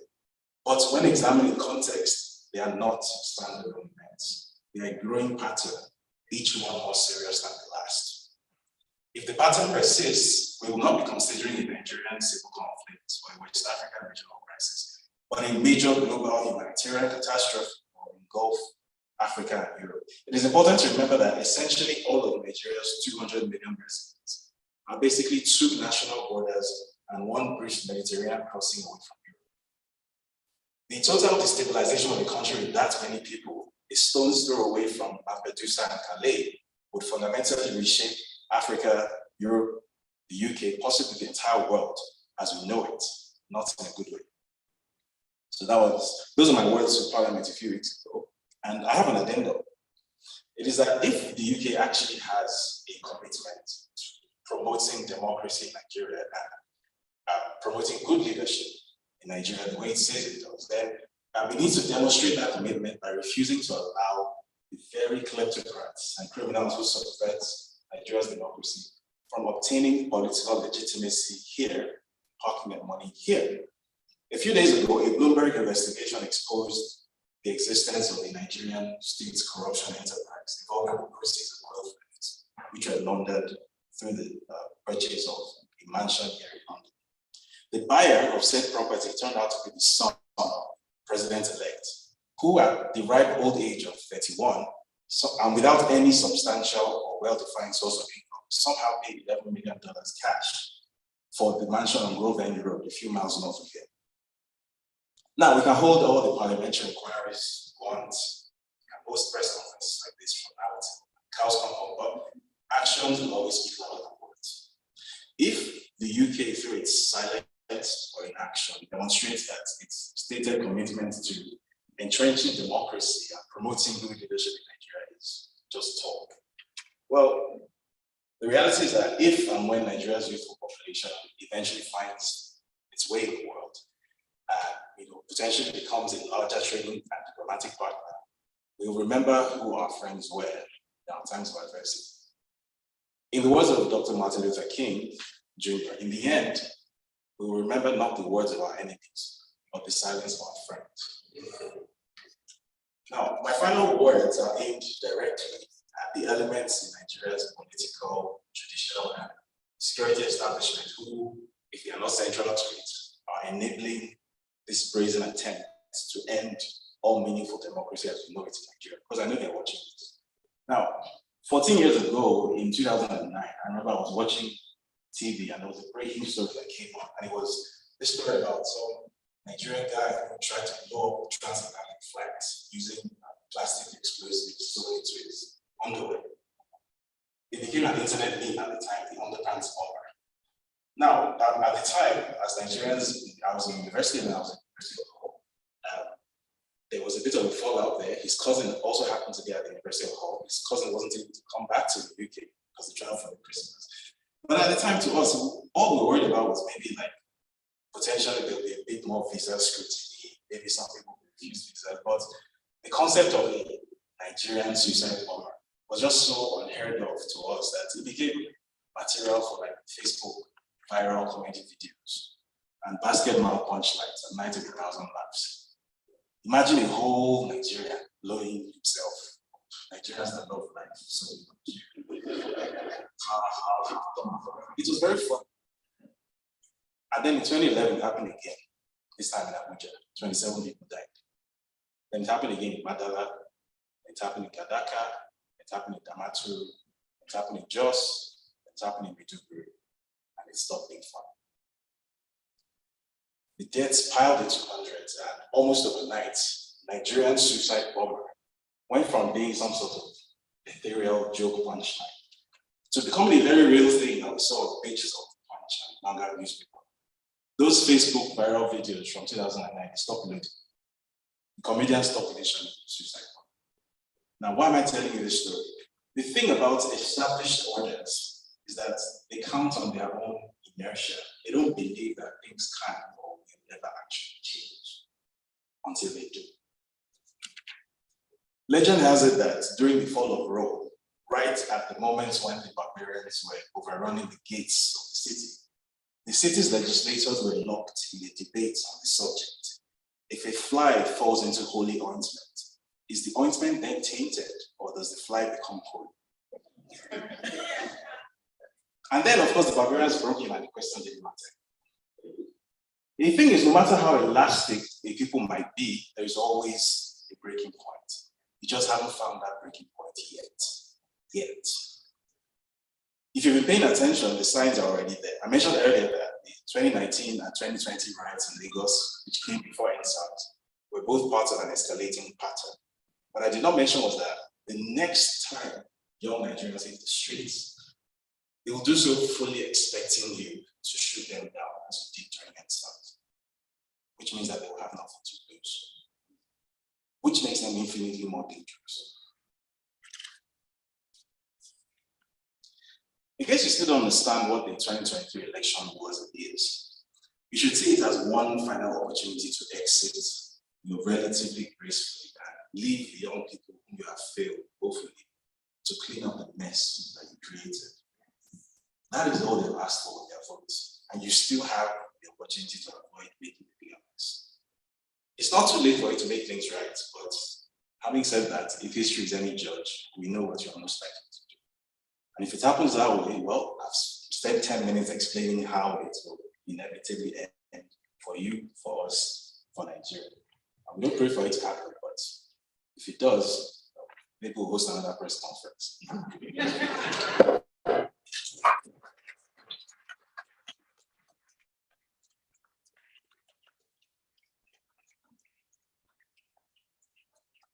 Wonderful young man. Every time I look at this young man, I see a future for Nigeria. Yes. Every time I look at this young man, I see a future for Nigeria. It reminds me, quite frankly, I don't want to talk about this country. This is my country as well. But it reminds me of people like Tony Blair, and every time I look at him, I say, yes, Nigeria has a future. I'm talking about future. There's a parent here who has been talking to his children about this conference and that Your Excellency, Senator Yusuf-Datti Baba Ahmed is coming. And the children said, Daddy, you must take us there, you must take us there. So when he came to me and said, the children actually said, yes, they want to go and greet Your Excellency. I said, okay, I will have to, I need permission from the Excellency for them to come, but please, where are the kids? These are the future of our country. Please, parents, do this always to our children, the future of our country. They have a lesson at 5 o'clock and they left school, they are still in their school uniform. They left school that they want to meet Your Excellency. Please, all the paparazzis and photographers, please. And I think they are twins, by the way. Yes. Please, paparazzi, photos, please.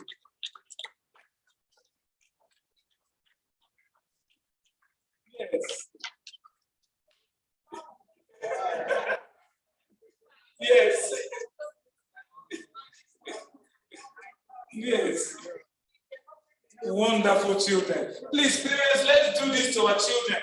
The future for Nigeria is bright. It's really, really bright. And when I look at these children, I just see that light shining at the end of the tunnel for our nation.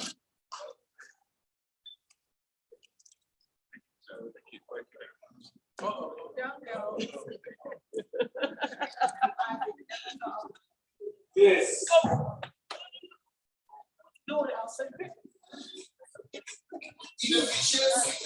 Thank you so much.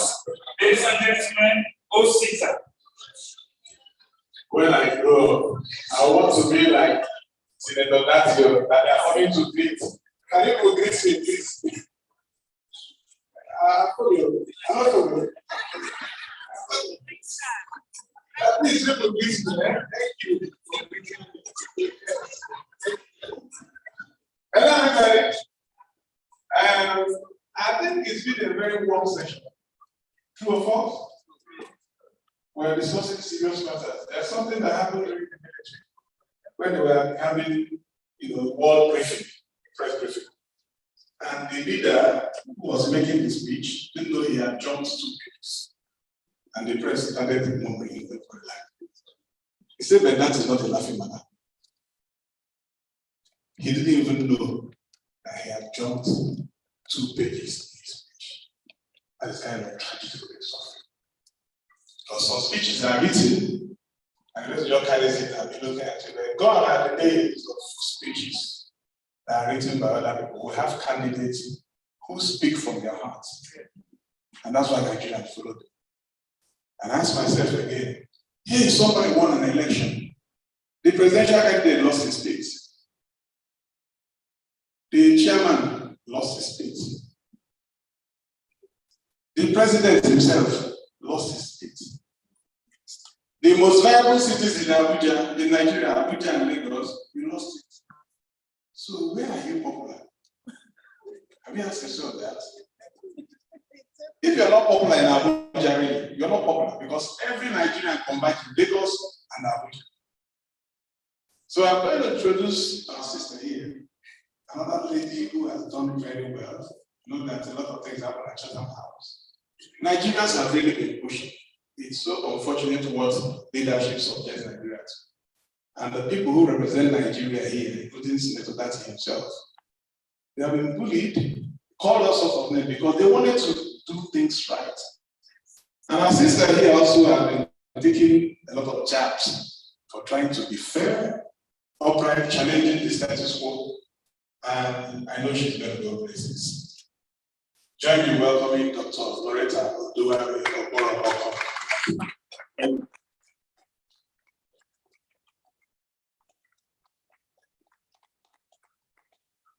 Thank you very much to one of the most hardworking men I've met.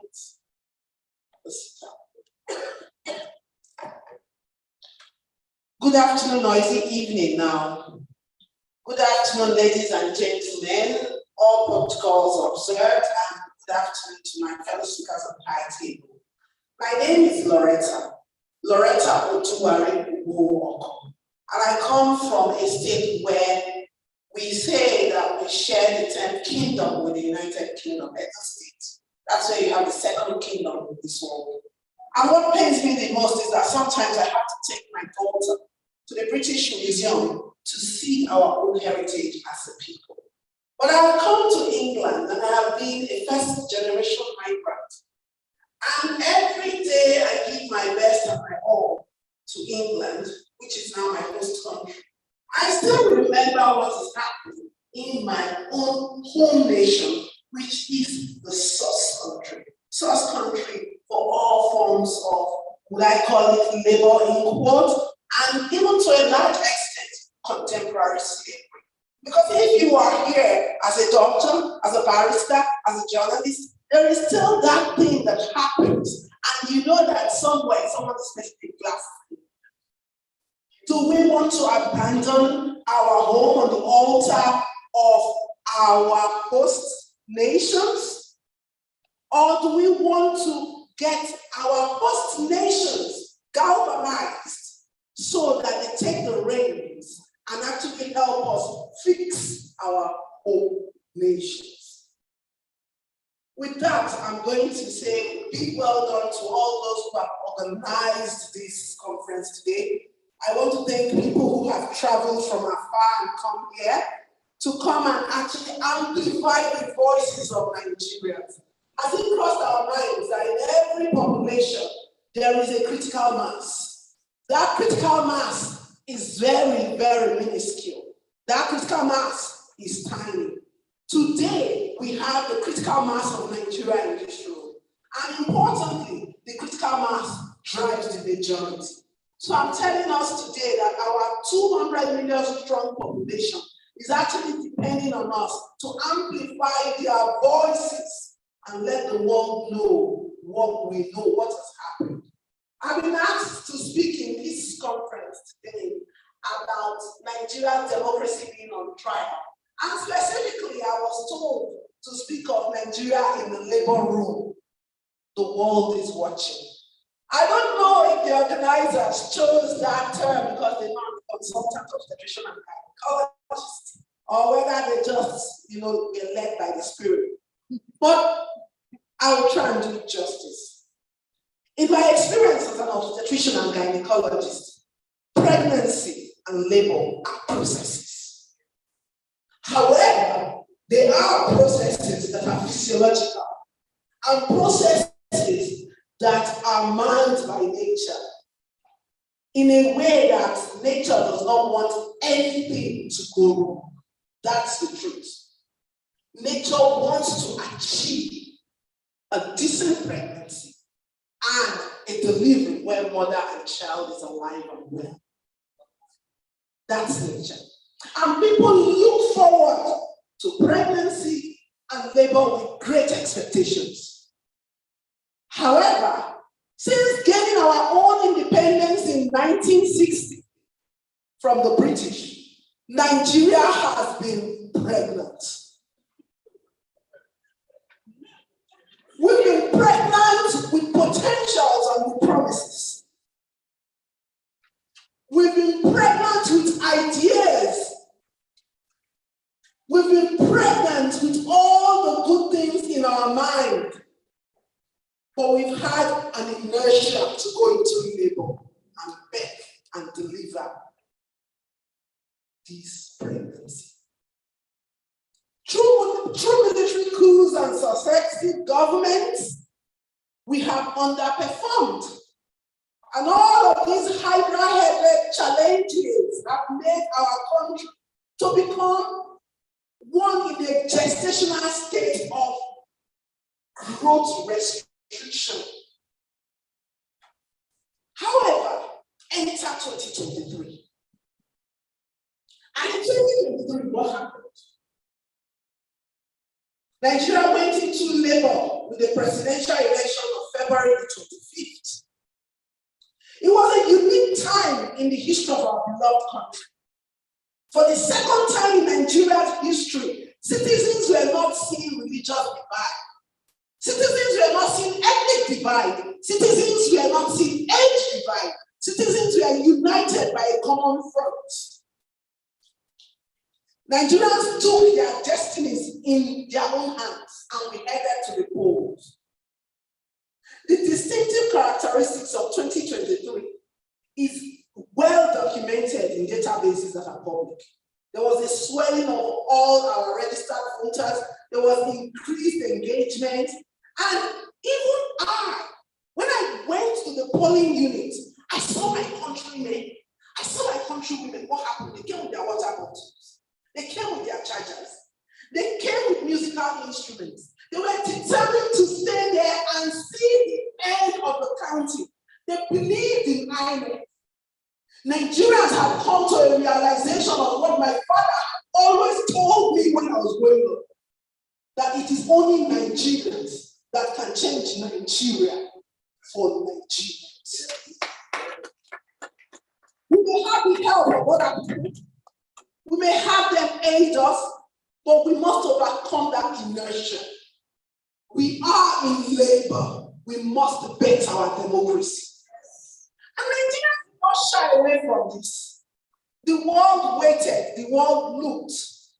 We looked forward to the betting and delivery of our true democracy with great expectations.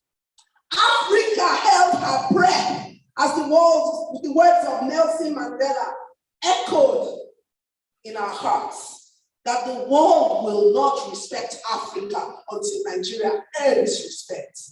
The Black people of the world need Nigeria to be great as a source of pride and confidence. But what happened?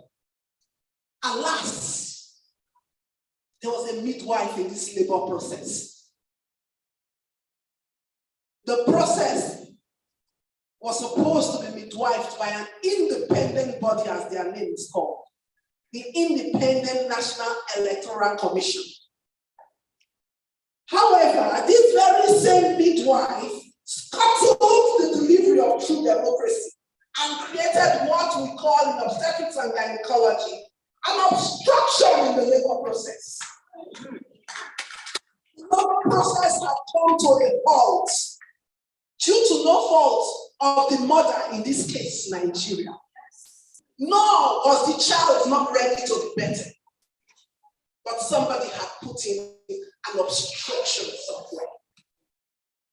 Going by the results of many Nigerians like me and my sister here and everybody on this table, and many of the Nigerians who are watching everywhere in the world today, and those of us who may be field, electoral materials were coming at 2 p.m. Egbon said it. Dele Farotimi. I was there in my polling booth. It came at about 1:30. Every step of the way, an obstacle was put to scuttle Nigerians. And then the promises of INEC, they came to naught. The portals for announcing results, transmission of results, all of them came to naught. A constitutional crisis has arisen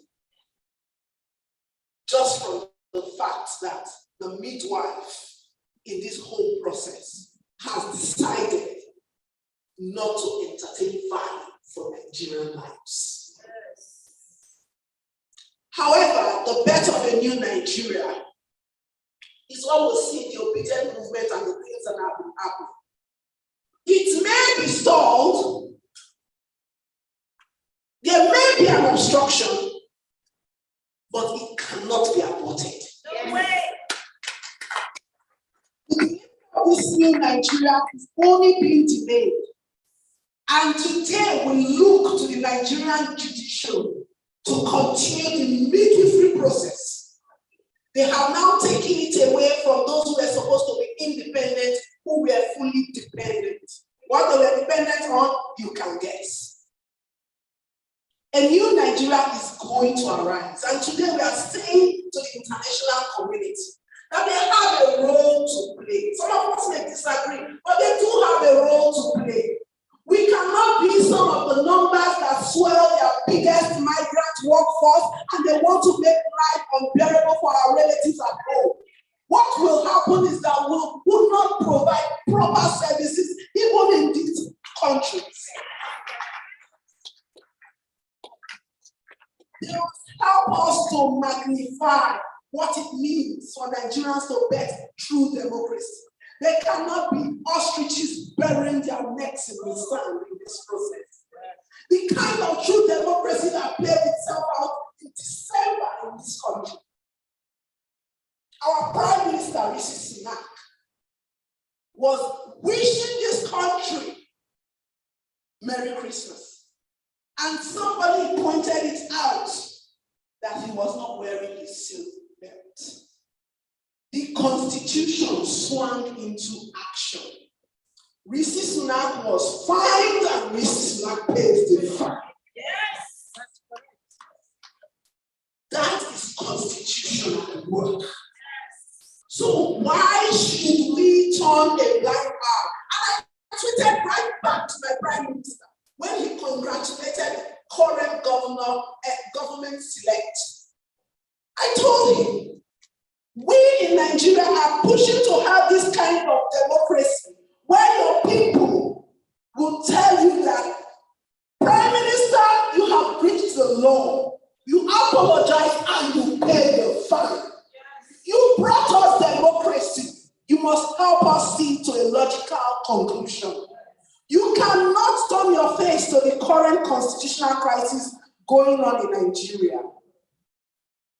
The 200 million strong population of Nigeria are asking what has happened to the birthing of our mandate.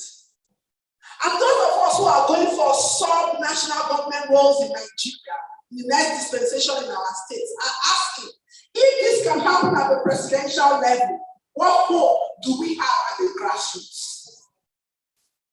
To birth a new Nigeria into existence, the judiciary, we must look at the example where we find that there's the existence of the judiciary, there's the existence of the armed forces. And we should use these precedents because these bodies exist governed by our constitution. These bodies are better, not subject to constitutional interpretation.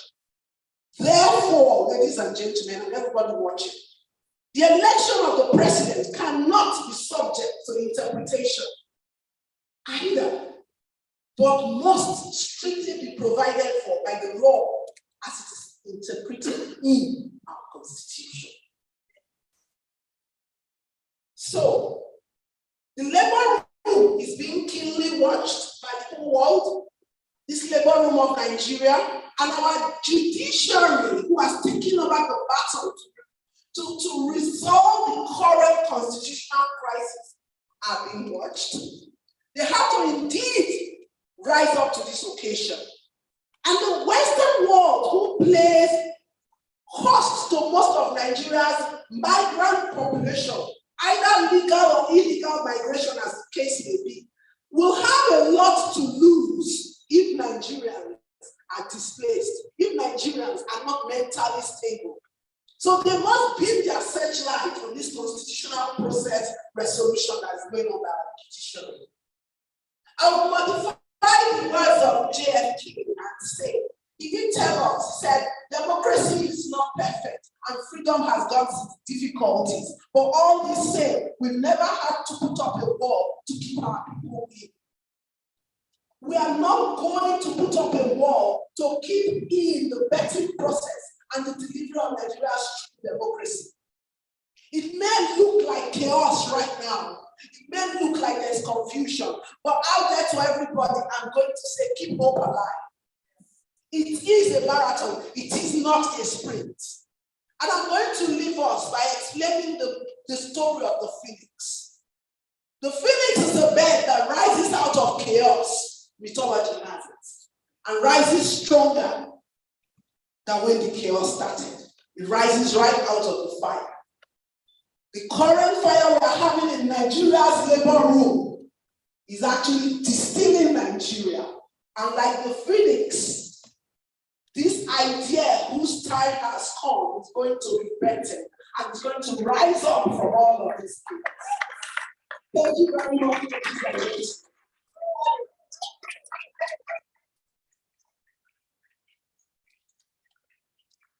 Thank you very much. What a lady. Please, another round of applause for Dr. Loretta, please. Wonderful. Again, I will keep saying this. When I see people like Dr. Loretta, Aisha Yesufu, David, Badebo, I see people following Your Excellency behind. Your Excellency, we are winning this. We are winning, and we have heard you. We will not go there again. We'll go home. We have heard you. Thank you very much. Please start scribbling down your questions if you have any for this wonderful, excellent team. Very good. I like that. It's a wonderful team. These are our leaders. I will work, and I've been working fervently, selflessly for them. So I'll keep doing it. So start scribbling your questions and don't go. We have light refreshment for you guys. You know, when you come out through the double door to the left, you know, not for the Excellency, they don't eat that kind of one. So, ladies and gentlemen, I have a fiery lady I want to call right now. Your guess is as good as mine. When I first saw this woman on social media, I'm like, wow, who's this? And then she kept coming and coming and coming everywhere I saw her. I said, no, this is fire. This is fiery. And so far, she has not disappointed Nigerians. She has become the face of the new Nigeria that we all yearn for. So it is our pleasure tonight to have her with us. Ladies and gentlemen, please put your hands together for Aisha Yesufu.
Now, so,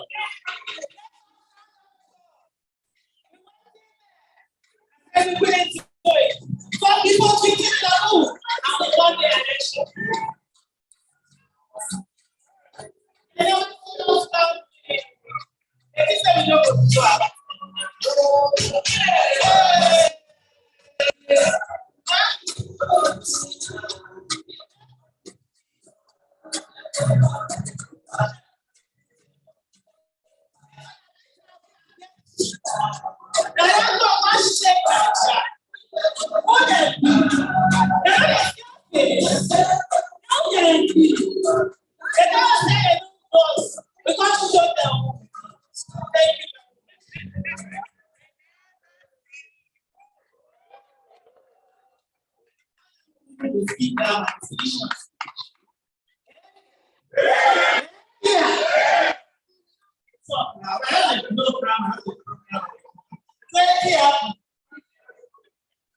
They didn't see us coming.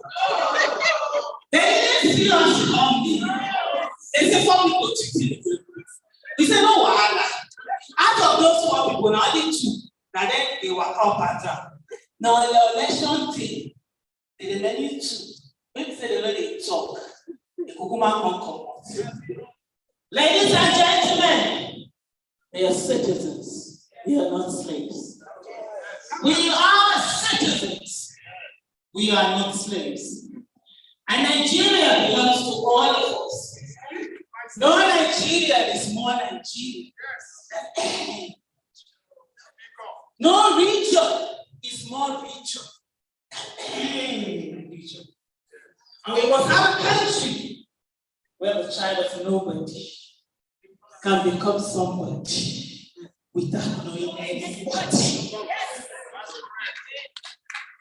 For those who do not understand, yesterday's victims were once survivors. Today's victims were yesterday's survivors. And tomorrow's victims will be today's survivors. The question we always ask is, who is next? Who is next? And being a victim in Nigeria is not a matter of if, it's a matter of when. It is done by Done Nigeria Limited. Because there are people who think they have escaped. But you know what? Nigeria will wait. And that day when you come, I will show everyone where. You know, my brother was saying that for those who are lucky to escape. So it is in us to ensure that things work in Nigeria. And that was what the 2023 election was all about. I've been asked to talk on the issue of Nigeria on trial and that the people are the structure. Once upon a time, they told us that votes don't count. Even though people were told that if votes don't count, why do politicians buy votes? They couldn't see it. 2023 election is not the first time that credible people came out. Credible people have been coming out. But the people did not realize the extent of their power. They had self-defeated themselves. In the words of, I think, Henry Ford, he said, if you think you can, you can. If you think you can't, you can't. Either way, you're right. And that's where we are today. There are people who are saying to us they do not believe that we can win at the judiciary. And I said to them, watch us. Once upon a time, they said we wouldn't win at the polling units. They made fun of us, all of us. They will say there are no polling units on social media. When last did you see that statement? When last did anybody tell you that your votes don't count? They haven't. That was something that was done to keep people away from the political process. We allow the worst of us to be the ones who are in the political process. They tell you it's dirty. Oh, and some people will come out and probably say, oh, I don't do politics. They are all politicians. Every one of us. Deciding to come there today is politics. whether I wore red, hijab or black, it's politics. Deciding to wear what you want, it's all about politics. We must distinguish between that politics and partisan politics. So it is no longer business as usual. It is now business unusual. And that's what we have today. If people hadn't participated 3 years ago, what happened in 2023? 3 years ago, nobody thought it would happen. Before ENDSears, and I'll go back. Before ENDSears, we had a generation of Nigerians who really didn't know what military era is all about. I gave birth to my son March 30, 1999. A few months later was, I think, 2 months, April in the year. About 2 months later was when democracy, the president was sworn in. So my son, he's 24. He doesn't know anything about military. He didn't see what it was, how deadly government can be. And so they all did their own business. My own generation and the generation before mine, we saw military. We saw what it is to be dehumanized. We saw what it is to not matter. We knew what it is to be afraid to speak even inside the room because we thought government was listening. During Abacha, who are you? You want to call Abacha for inside your room, you go shit. They said that it's only a few people were out there. And so when we fought and we got this democracy, we thought we had done it all. Because this democracy that we have, as flawed as it is, there are people who gave up their lives. People paid the ultimate price for this. And so we're just, okay, at least there's democracy. Okay, at least we can talk, Sha. Okay, even when we said at least we can protest and all of that. Then, October 20, 2020, the Nigerian government, like I would always say, became a terrorist government. It killed its own people. Unarmed youth, whom we have not given enabling environment for them to thrive, who had found niches for themselves, and they thriving. They came out and they said, please don't kill us. And what happened? They were killed. So that statement where police will say, I will kill you and nothing will happen. The Nigerian government reinforced that. And after doing that, they mocked the citizens. They said, go and change us at the polls. And I said to them, they messed with the wrong generation. We have been enslaved.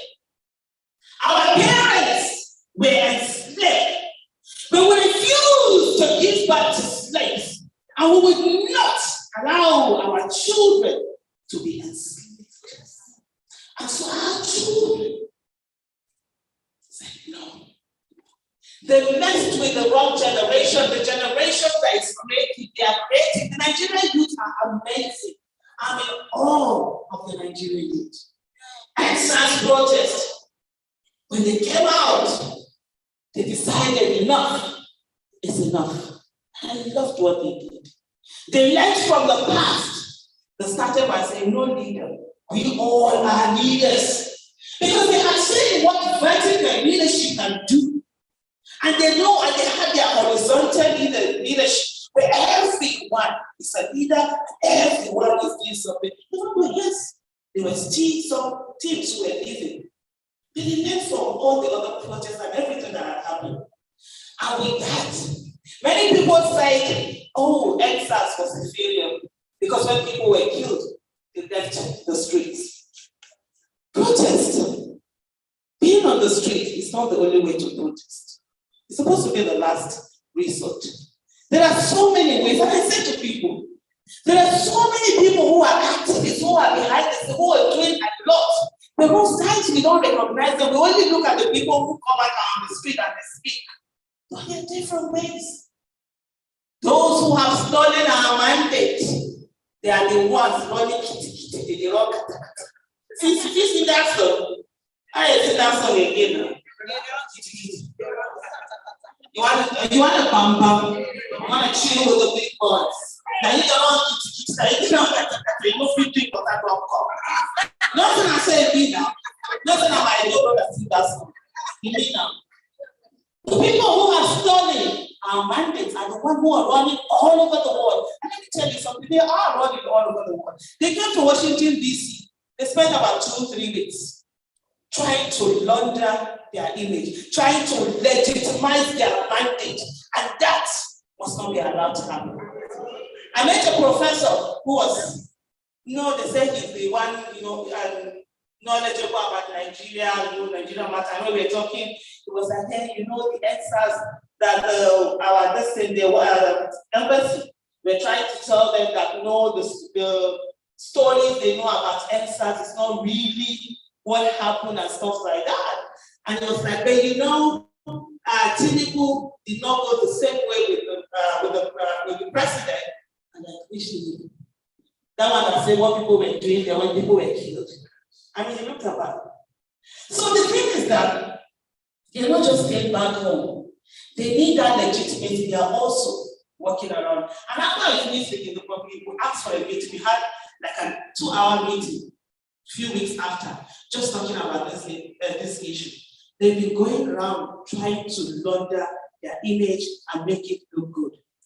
But the thing that we must tell the world is that if the world does not allow military coup, why then they allow political coup?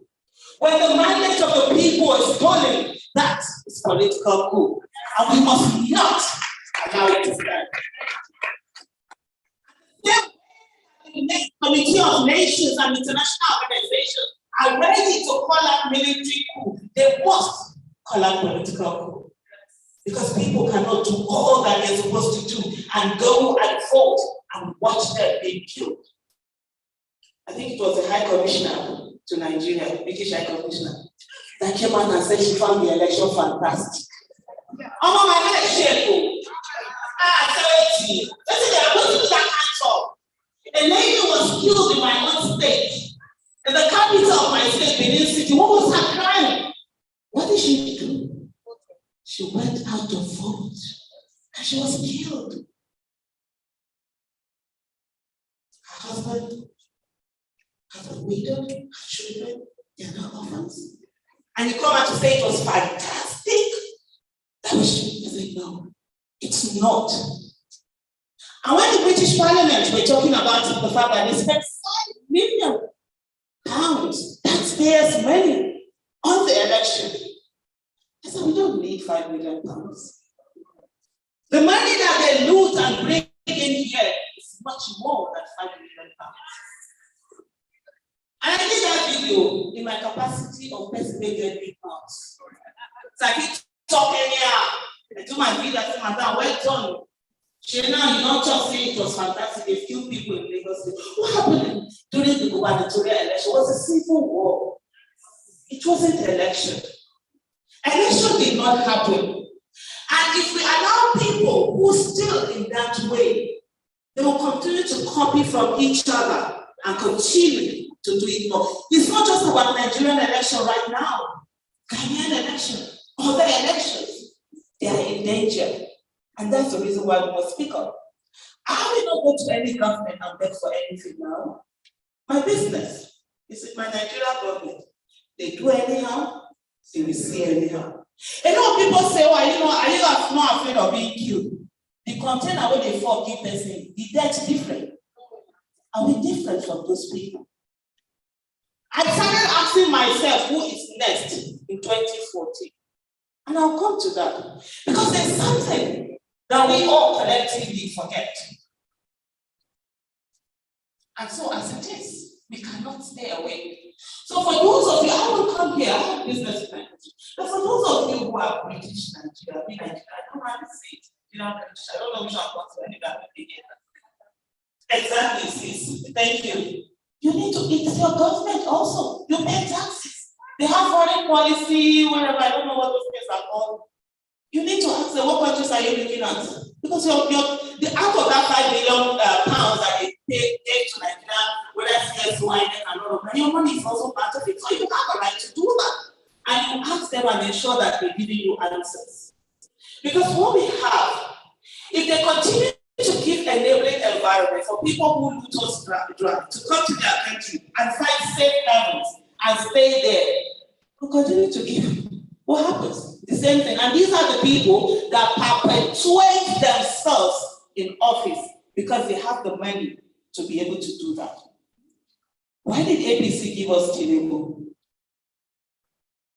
Because all you need in Nigeria to be a good government is for the one after you to be worse than you were. Yeah. When I see us sit here and we talk about 2014, 2015, as if it was a good period for Nigeria, just because Buhari wasn't? No, it wasn't. People were killed and the government did nothing. December 2014, the National Assembly was attacked by police in a democracy. I said 2014. Not the one that happened, I think the later one was 2018 also. 2014. They went in there, they tear gassed the Speaker of the House of Representatives. Is that a democracy? That was the thing that we were supposed to look the other way? Because we are afraid maybe the one coming in will be worse. What was happening was already worse. 276 girls were taken away from their schools. The government did not speak until 19 days after. That same December, concerning women and children were taken, 186 of them. On the day that Jonathan went to do his declaration, 48 boys had been killed for Cisco. They were in their assembly, and they were like, I cannot talk because, Senator Betty, you entered the office to anyhow. You could command no, you go see anyhow.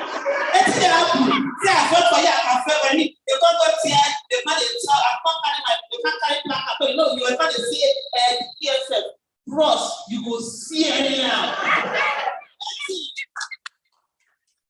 We must get to a place where it doesn't matter whether we voted for somebody or not. When they do the wrong thing, we tell them they did the wrong thing. 2015 election, Buhari did not win the election. Jonathan lost the election he was supposed to win. And when I heard us keep talking about 2014, what was that? He lost an election he was supposed to win. 2011, what happened? Nigerians came out. They ran it wrong. They said the guy didn't have shoe. Because I want us to be done with it. Because if we continue, those who voted for Jonathan in 2015, I say it all the time, and those who voted for Buhari in 2019 are one and the same. They didn't dare. They wanted to keep enabling bad governance. When you enable bad governance, what happens? Worsens. And that's what we have. So when they want Tinubu to come, and then they will still be much better. But you know what? That's not the issue. I needed to put that out because we constantly keep referring as if we had one El Dorado in 20. No! I lived in Abuja. We give you an example. Who amongst us remember when they sent letters to schools in Abuja? The terrorists, and said that schools shouldn't open. My daughter was at the Regent Secondary School. They were doing their midterm, and what do you call this, the prize. Early in the morning, my husband called me. He said, are we going to allow her to go? I said, it I don't. Because I was thinking about it, he was worried. And so we normally have a conversation. So we called our daughter. I said, see what's happening. My daughter said, Mommy, Daddy, I'm going. She said, I worked hard and I'm going to collect a prize. And nobody will deny you collecting that prize. And let me tell you, and I'm telling you from the deepest part of me, I lived in Abuja. I took my daughter to school that day. And I said to myself, even if I go to that school and I carry a body back home, not a child, I will not feel anything. Because I will not allow any terrorist to put fear in my daughter. She was 12 years old that time. I'll give you another example. During that whole campaign, during the whole bombings in Abuja, after there was a day I walked into the mosque, Emma Plaza. When Emma Plaza happened, I was there that morning. If the terrorists had come in the morning, I would have been a victim. It was in 2014 I started saying, who is next? On that day, I had gone to, there was a day I had gone to Emma Plaza, Barnes Plaza. It was 4, and I needed to go and pray. And I was walking into the mosque, a Muslim woman wearing hijab, going into the mosque. And the guy was looking down, he looked up, and he was frightened. A Muslim man in a Muslim mosque, seeing a Muslim woman wearing her long hijab, and he was frightened. That was in 2014 we had in Abuja. So please, let us focus. Whether we voted, because the bias is what has kept us back. And if we continue with it, if we continue to keep us back, political bias. Oh, because I'm supporting Labour Party, they will do something I won't talk how. Or maybe religious bias, or because I'm a Muslim. When killings are happening in Southern Kaduna, I will not say anything. Or no, because I'm a Christian. When killings are happening in Zafara, I won't say anything. Or I will talk about Aisha Yesufu, I won't talk about ENDSears. These are the things that have kept us back, and we need to learn them, honestly. But having said that, is to say, people tell me they are depressed about 2023 election. How?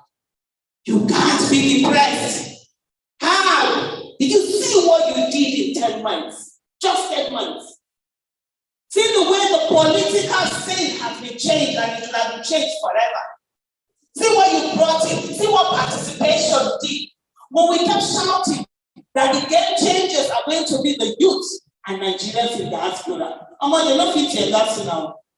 They're not fit to intimidate now. They can't bring the exercise. And guess what? When I get money, your £1 is my 900 or something naira. My son started school in his year 10 in UK. My son is dyslexic, by the way. So we needed to take him out of Nigeria to get into a system that would really give him the education he needed. When he came in 2013, pound was how much? 250 naira, 240. Abi, 2013. Before he started his year 10, did his GSE and all of that. By the time he was finishing university, pound had gone to 800 and something, 700 and something. So that's where we all are. We are all affected by what is happening back home. A lot of people back home, we ask you to send them money. You're looking. Nobody will move for Nigeria, reach Nigerians in diaspora. Nobody will move reach them. You know, say, bros, they talk about Mumu country.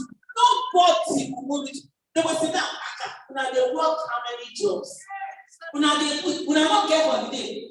Honestly, Senator, I've been in DC since March 24.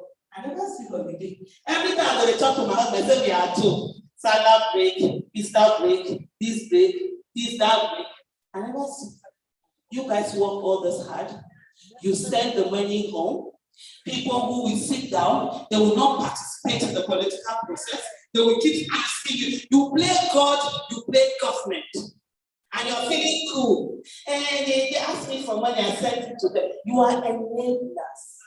Enablers of bad behavior. In 2019, I said to myself, I will no longer be stopped up for people who refuse to hold their government accountable. If you don't hold your government accountable, bear the consequences. Some of them will tell me, no, you know Nigeria matter. You need to pray. I say, you know how they don't see that why they pray now. Money will come into them. Because we're a nation. I do get it. Poverty has been weaponized. Illiteracy has been weaponized. Poverty, illiteracy, and religion has also been weaponized. But we also must begin to give people ultimatum. That's fear of influence. I think it's GRB that said something about that. We must begin to use it. You said about $30-something billion to Nigeria, all of you connected. I think they said 3 to 4% of the GDP. Guess what? You have zero political power. Who does that? We need your money in Nigeria. They're using it. They don't have any political because they don't allow you to vote. Why would someone spend $3 billion to go back home to go and vote when we have embassies here? If can't they do the vote, can't you all go to your embassy and go and vote there? That's exactly. If they even know you more than us, because a lot of us, you don't even know who you may use. You must hold that passport. So these are the things.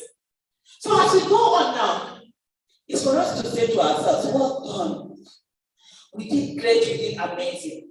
Nigerians did all that was needed to be done. Don't sit down and beat up yourself because of people who decided they were going to steal your mandate. In 10 months, you shook the whole establishment. In 10 months, how many senators do you put in there that would ought not to have been there?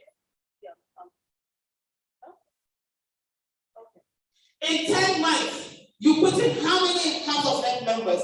In 10 months, a candidate went to a party that was relatively unknown, 2 of them changed. Nobody was eating corn again. And you are depressed. You see, when you are living history, it's very slow. Think about Nelson Mandela, 27 years in prison.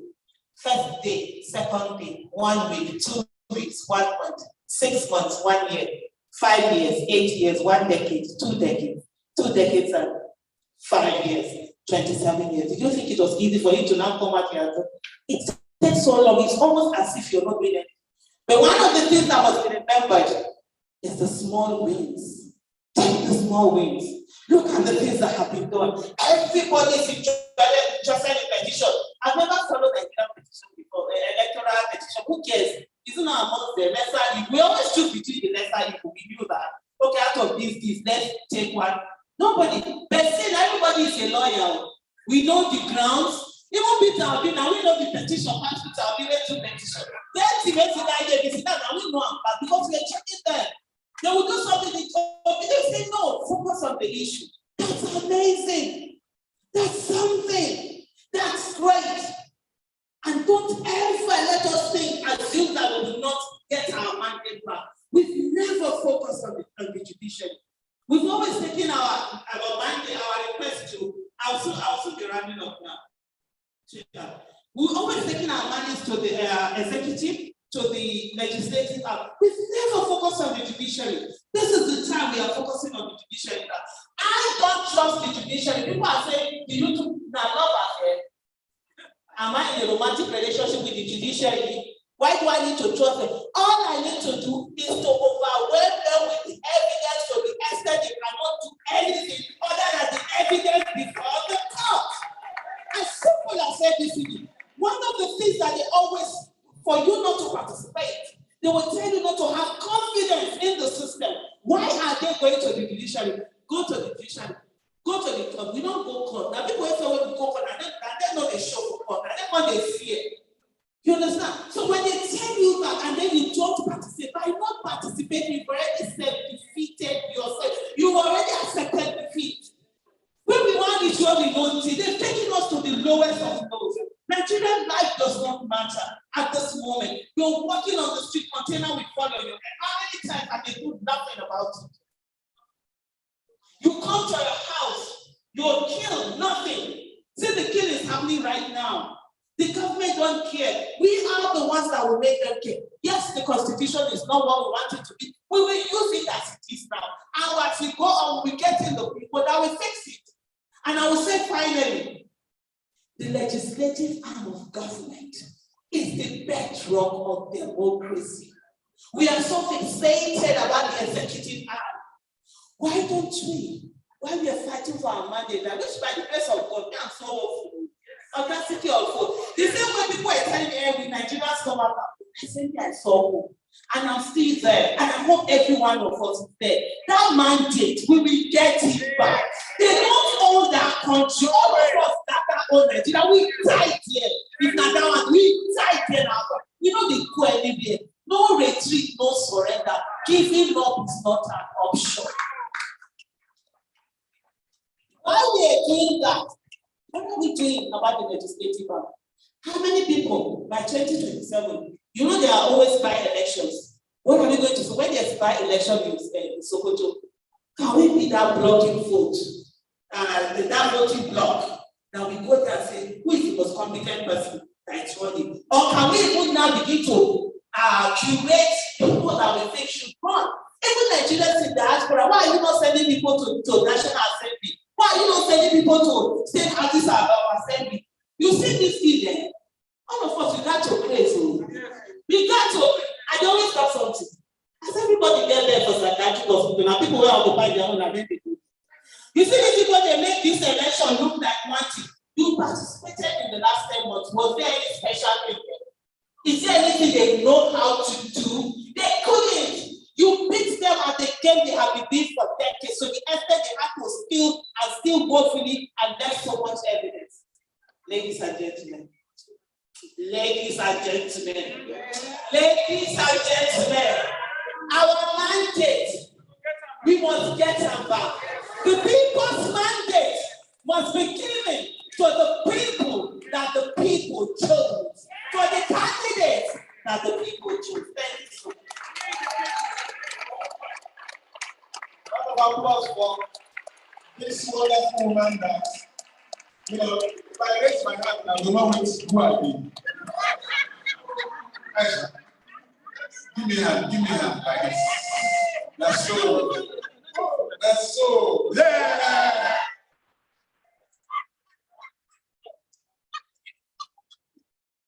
I tell you, Nigeria has not been the same, and will never be the same again. Everybody's feeling the heat. Why are people running from pillar to post looking for who to congratulate? Nigerians know how to celebrate their leaders, and we also know how to reject our leaders. If we win election, party for those that.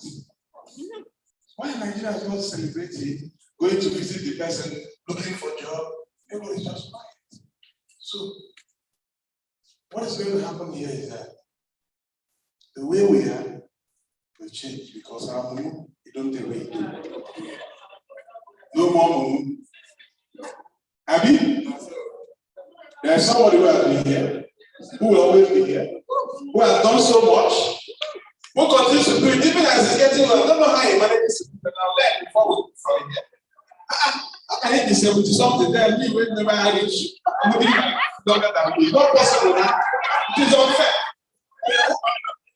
Area Afada himself, he produced it.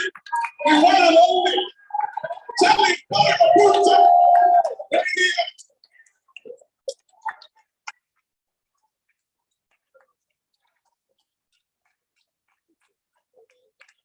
He's looking 34.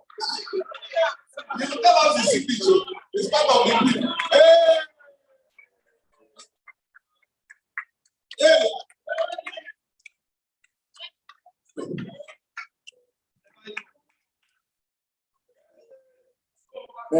No.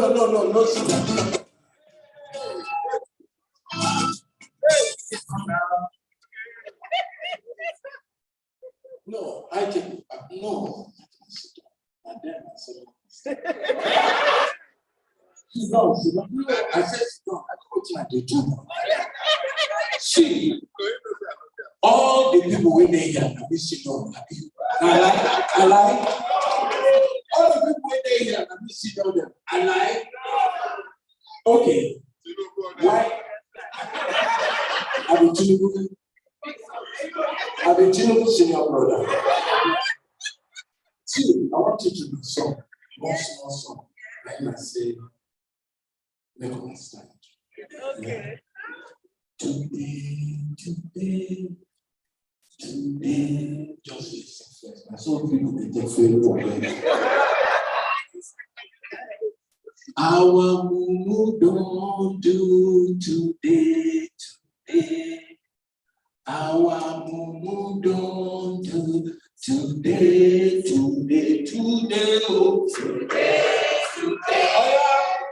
today. Our mumu don't do today. Our mumu don't do today. I will know. Sit down. Time don't go, and you get people who come from far, and they need to go home. I see say when you 7 days outside, they wait for us. See, it's a privilege to sit at the high table with people like this. Believe you me, and all these people where they here, and then they inspire me. And they tell my picking them, say, Pikin, we don't know waiting killing Papa. That same thing will kill that Pikin. I be not alive. Pikin, we don't know waiting killing Papa. That same thing will kill that Pikin if you not take time. You see, as you see me here, again, Pikin, you know, say Pikin, they don't change now. You know, they talk to them anyhow. You sit down and negotiate with them. Not be that time where our papa, our fathers, they tell us, kneel down, go here, come back, come do this, do law, no do law, do medicine. Not be like that, or you know they like that. So, I dey focus on my grandchildren. And they tell them, say, see, as you grow up, I won't make you be like Aisha. I they tell my son, my grandson, because as you see me so, I get 10 children. What do you mean? I get 10 children. I get 16 grandchildren. I won't bring the temperature down because everybody on this table will not talk waiting as you talk. So there's nothing to talk. And when you deal with intelligent people, when you don't bump the king, when they represent, when they do, when they make you proud every time you see them. Just sit on one side, they meet them. They say, oh, God don't bless me. And truth, God bless me. Because I remember 6 years ago, when I come to think, I said, what is the worry Nigerian news? Why did they behave like this? I will construct that song, whether they have moved on to. But nobody saw it coming for this one. As he said, the consciousness don't rise. As he said, the thing we would never ever expect for our country don't really happen. And nothing made me so proud of the exceptional Nigerian youth than to know, say, true, they've woken up from their slumber. I want to take this opportunity. We're going to want somebody on the side table who keeps embarrassing me, calling me an old man. I'm not an old man. Because if I say, let me and you, please sit up here, and I will see what will happen. I'm not an old man. Please, point of correction. Don't stop. Now you are the talk about. Stop doing that. I don't like that.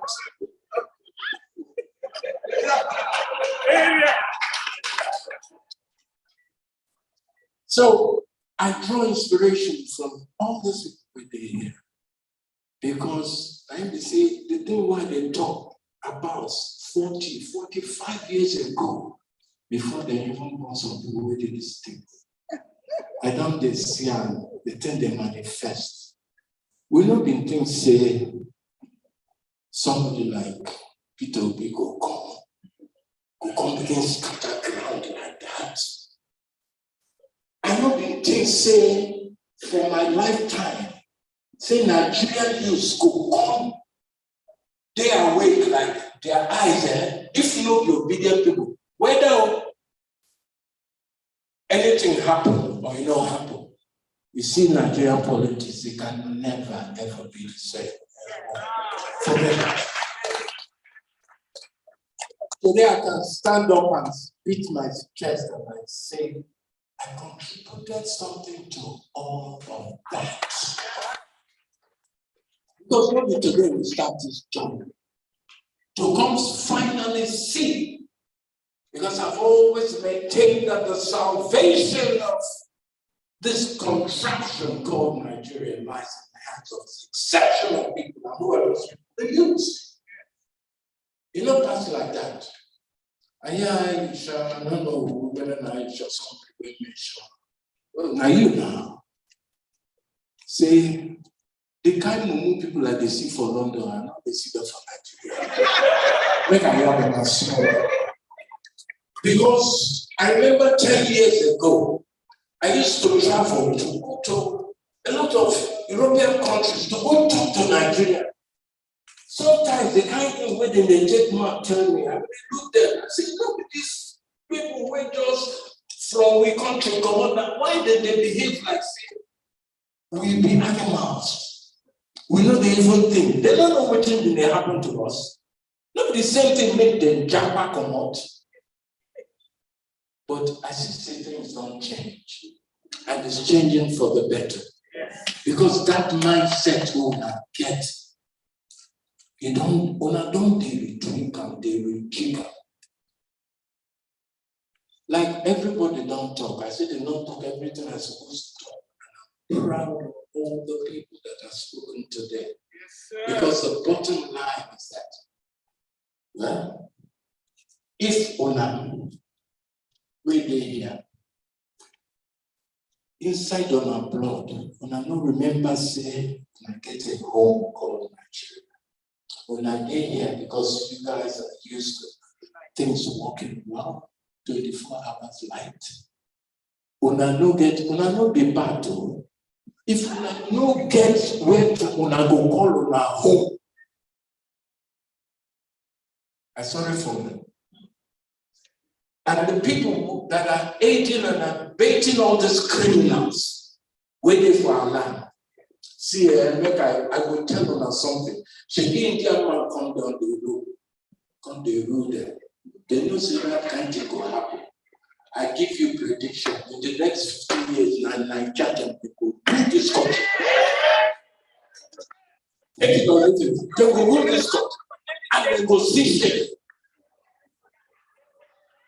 They will see shame. I'm telling you, go and write it down. Say I'm going to talk.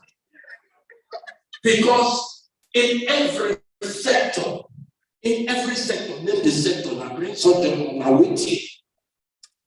The percentage of Nigerians that you find all over the globe is amazing. Yes. We can't have all of that.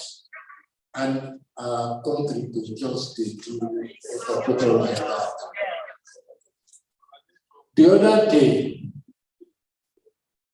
our principal, PeterObi, he come visit me. Now, no say, I've been talk say, my kidney not the work again. So some people, they think say, I can play. They don't say, I get issues. Me, I not they hide myself.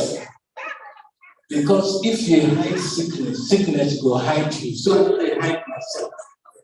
You understand? And I know, say, I better stop that breakdance. I know, say, I have inspired, I've made a lot of men come out to talk about their problems. That ordinarily, with my openness, I know what I did do. So I can't finish successful surgery. I can't do.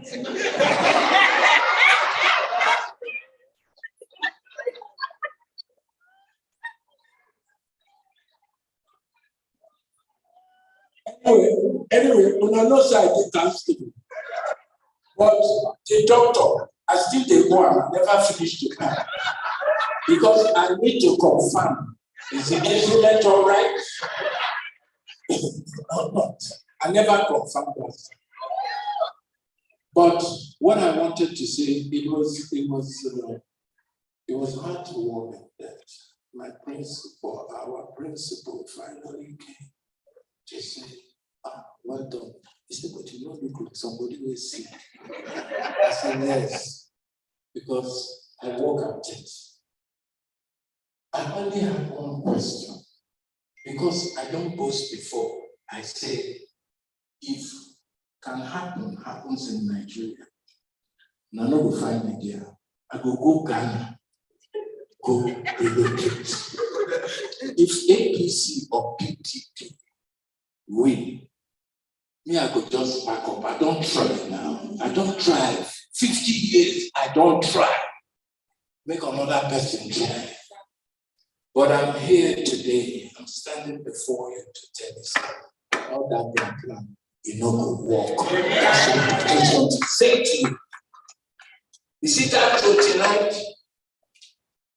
They go no say it gets something way past, because this is not about His Excellency here about Obi. No, the thing way past them. Don't be count. Okay? Everybody eye don't open. It cannot be like Aisha keeps saying. That's a big business unusual. But today is a very proud day for me, because all the work of the past 50 years, I'm beginning to see it come to fruition. And I'm beginning to feel more confident that it's in my lifetime that this is happening. So ladies and gentlemen, put your hands together for yourself. There's no giving up of hope. I don't follow script today. I get to one point where I want it, but I know they read anything again. Maybe I don't play any video again. Maybe we just go chop, because we I greet everybody.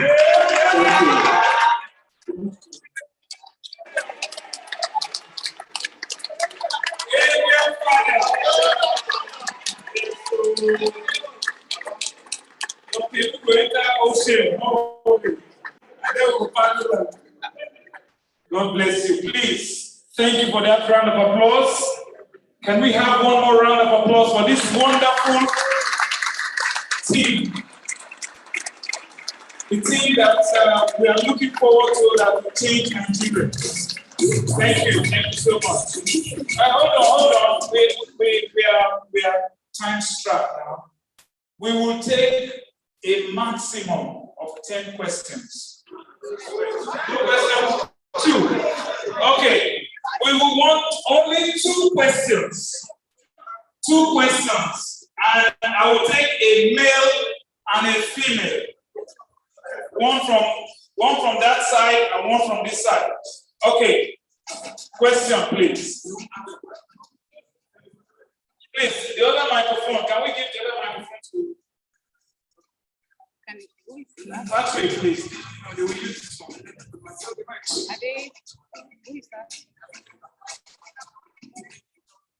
In the meantime, can I have that lady ready, please? That lady wave your hand. I think you put up your hand first. We have to speak to Excellency. Excellency said 2 questions.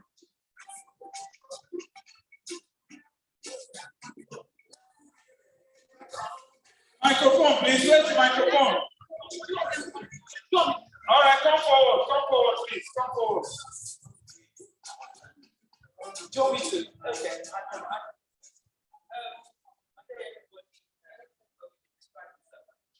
I describe following the example as a laborer, just that my paymaster is the NHS. I'm an acute medic, and on a daily basis, we're obliged, before we even start going to sleep, an APC, and sometimes all the way to E. That's the nature of my specialty.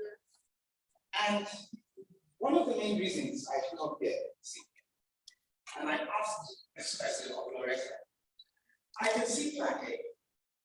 I can see a bit of plan B.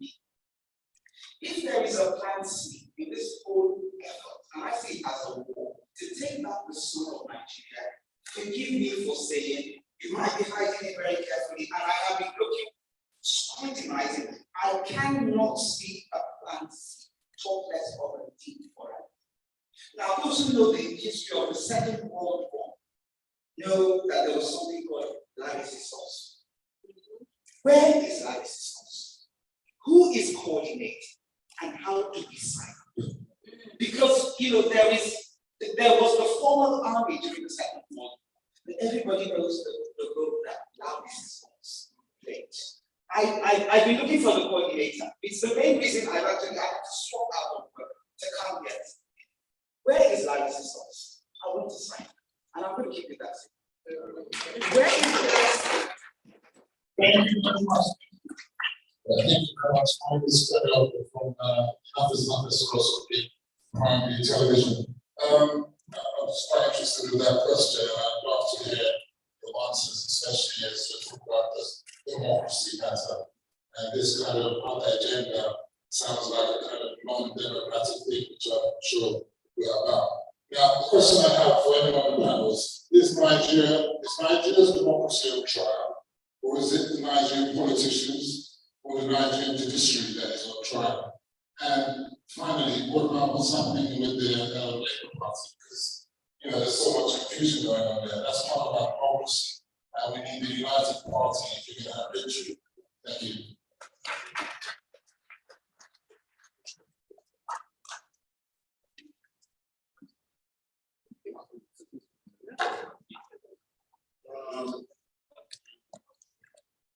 For the first question, not everything they will done for public. We can talk, not everything that they come for public. That answers your question. For the second one, I will give this begin with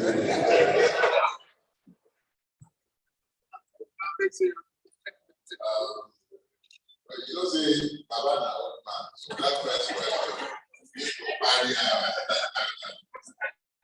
but what I can tell you is this. You remember this for they say that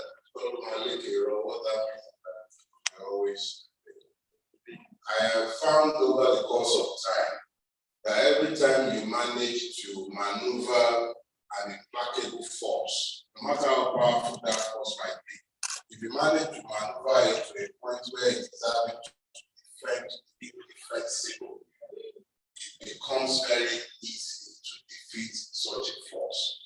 The Nigerian state and the criminals who run it, who have led us into our current sad, overplayed their hands on the 25th of February. But they were forced into overplaying their hands by the extent of participation that the people found for the system. Now, because they have overplayed their hands, it left way too many evidence in the public space that it is next to impossible for the judiciary to credibly ignore these criminalities. So, as far as I'm concerned, the process of go to court, quote unquote, for us, at least for me, it is a process of derobing the criminality of the state before the people. They've said go to court. Yes, my court. Why is there in court? The Nigerian people and the entire world will be able to see very clearly that both the state and those who are operating the system, particularly the ENDSears and those it has asked to supervise an election, have merely engaged in reckless electoral violence and stealing, praising daylight robbery, election results that have no bearing with reality,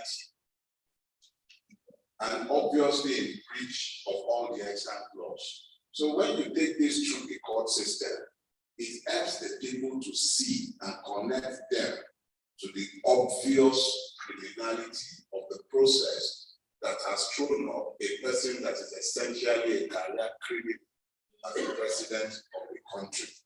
Now, when you finish that phase, it is now up to the judiciary to tell the world and Nigerians if it is indeed the last hope of the common man, or if it is in actual fact and reality, as someone like me has said, repeated, essentially a brutal, incapable of giving justice. So it is not we who have any problems here. It is the Nigerian state, the judiciary itself, that has to tell the world if it is really in truth the last hope of the common man, or indeed the slaughter slab of justice. So when we are done with that process, each and every person would have lost the innocence and capacity to claim that they are not complicit, because the line of demarcation between good and evil, which are already clear, that line is already clear, it's not ambiguous, but for those who have been lying to themselves that they cannot see what they obviously see, those lines are going to become impossible to ignore. by the time we are done. So if you still find the capacity to support the emergence of a criminal as the president of Nigeria, whether that is you as a Nigerian, be you in the diaspora or within Nigeria, or whether that is you as a foreign entity, either a government or a company, then your capacity to subjectify the truth that you placed in the open space will define you as a hypocrite. And it will define your society or your government as being either complicit in the crimes you committed against the Nigerian people or not. So for us, that defines the next phase. And I think that should be clear to everybody. We are entering the point where we decide whether we are part and parcel of the problems or whether we are part and parcel of the solution. Now, when you speak to the Labour Party situation, let us be clear. A lot of us are in the ObiDient movement who are not members of the Labour Party. And there are several persons who will tell you they are members of the Labour Party and they are even striving every day, fighting to gain control of that party, and whose actions are at variance with the stated objectives of the party, the stated goal of the ObiDient movement. So I'll just say to you, a lot of people are going to come out and tell you that they are Labour Party officials. Ignore that. We are focused on what we are doing, and what we are doing, what they are doing is to try and throw distractions our way. And let us be talking about some man who is talking about withdrawing cases in court. They want us to focus on such inanities. And I assure you that you should start them on oxygen. Those who are handling the matter, they are in court, they are dealing with it. All the masquerades behind them, the person funding the factionalization of the party, they are not unknown. But nobody should also pretend not to know exactly why these things are being done. Some people are, if people would arrange fake bishops, why should they arrange executives? So that is as far as I am dealt with. I guess we don't extend it very much.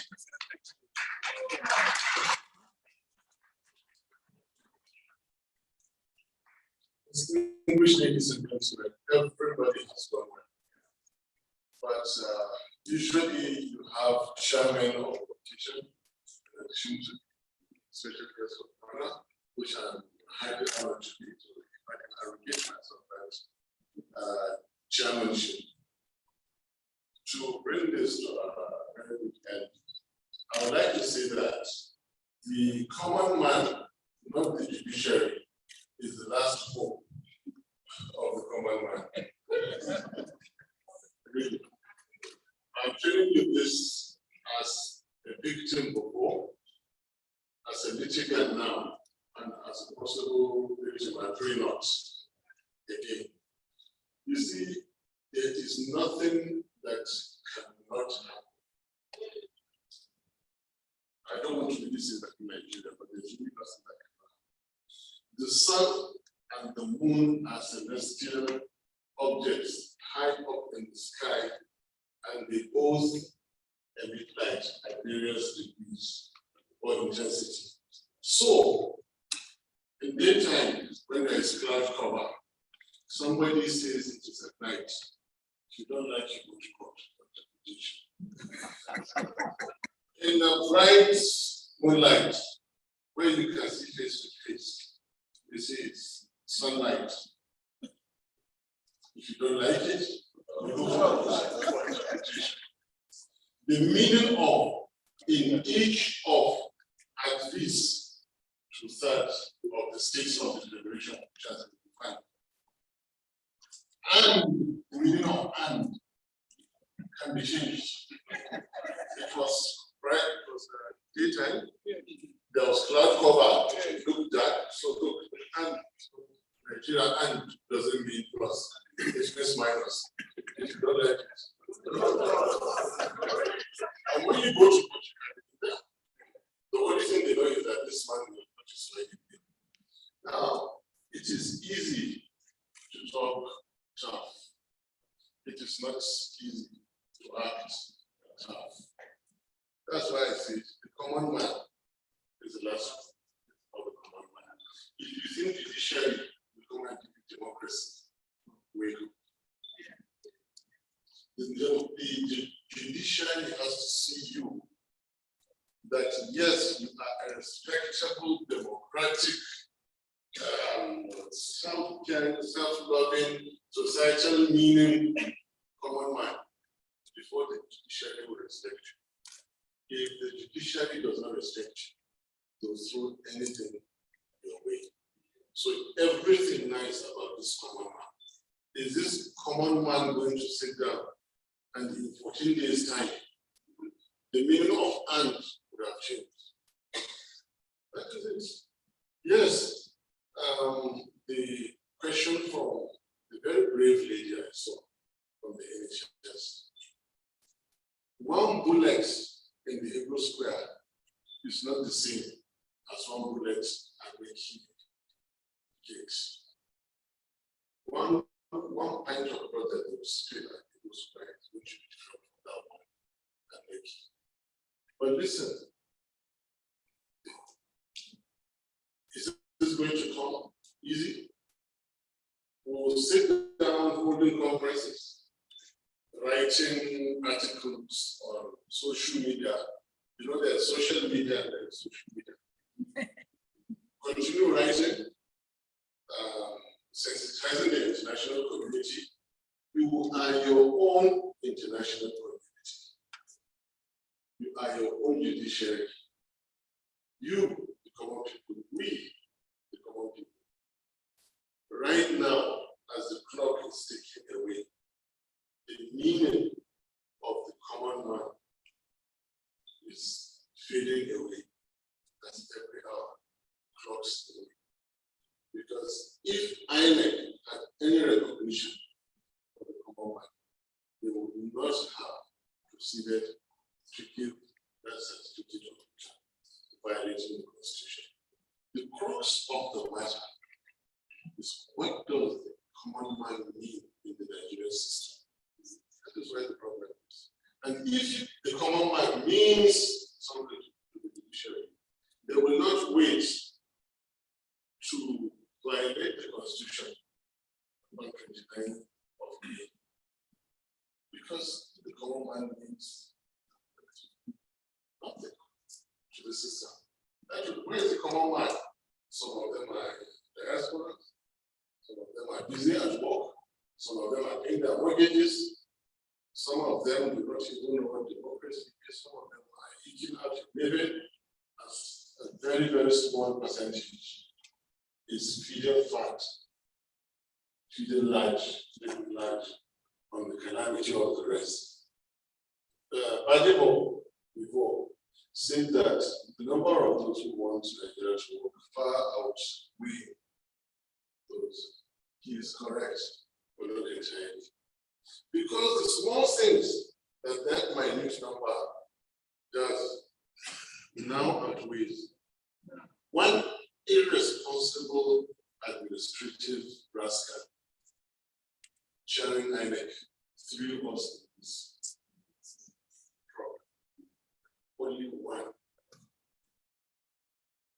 out of 216 million. And we are in courts, the constitutional breach and everything. Where are Nigerians who want something to work? If you are nowhere to be found, they will sweat this man in. If you are nowhere to be found, that is the end of the business. If you are nowhere to be found, we are holding conferences. Read what I'm saying.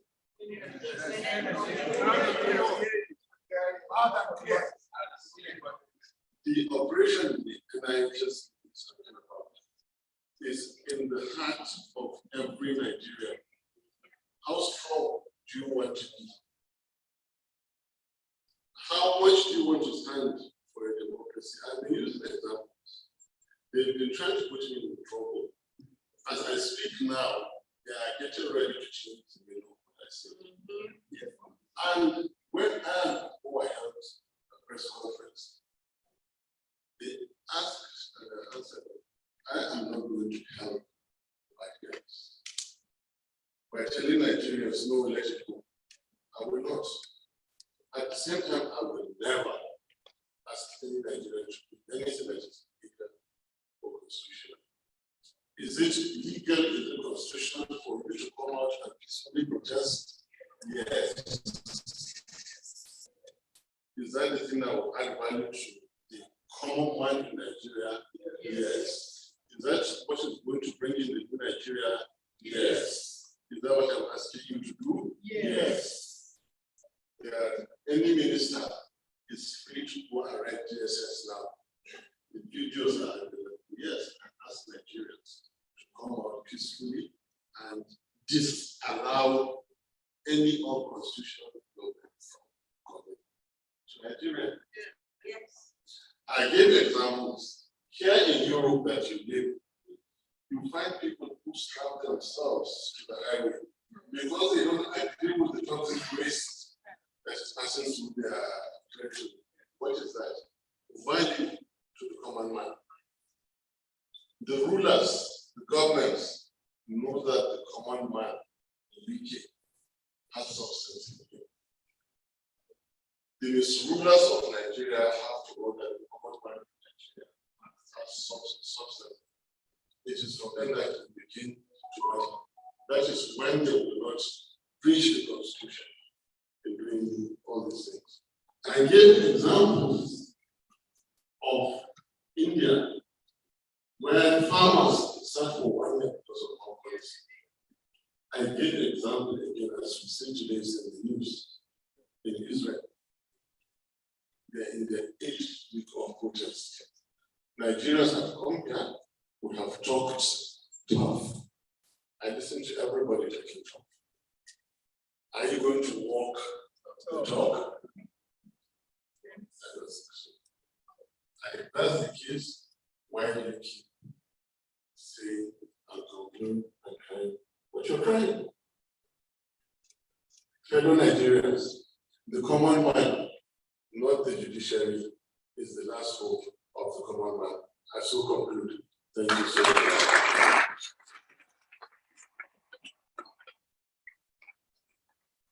On that note, we all rise and sing the national anthem, and then we can bring this conference to a close. The anthem of that great country that we believe in, and we bring it out the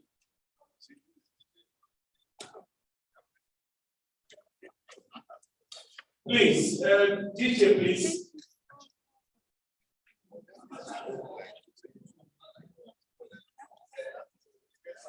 Show the voice. Show the voice of national flag.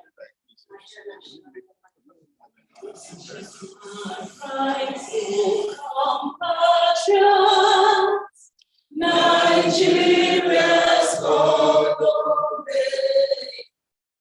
to serve our fatherland with love and strength and faith.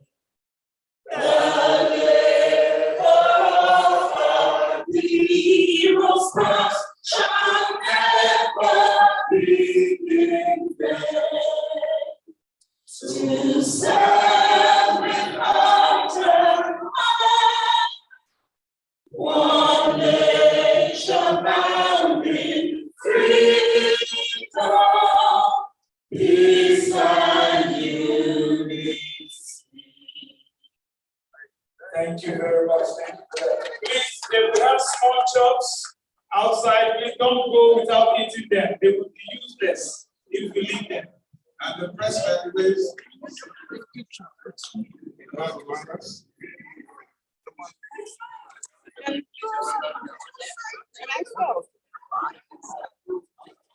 can move forward.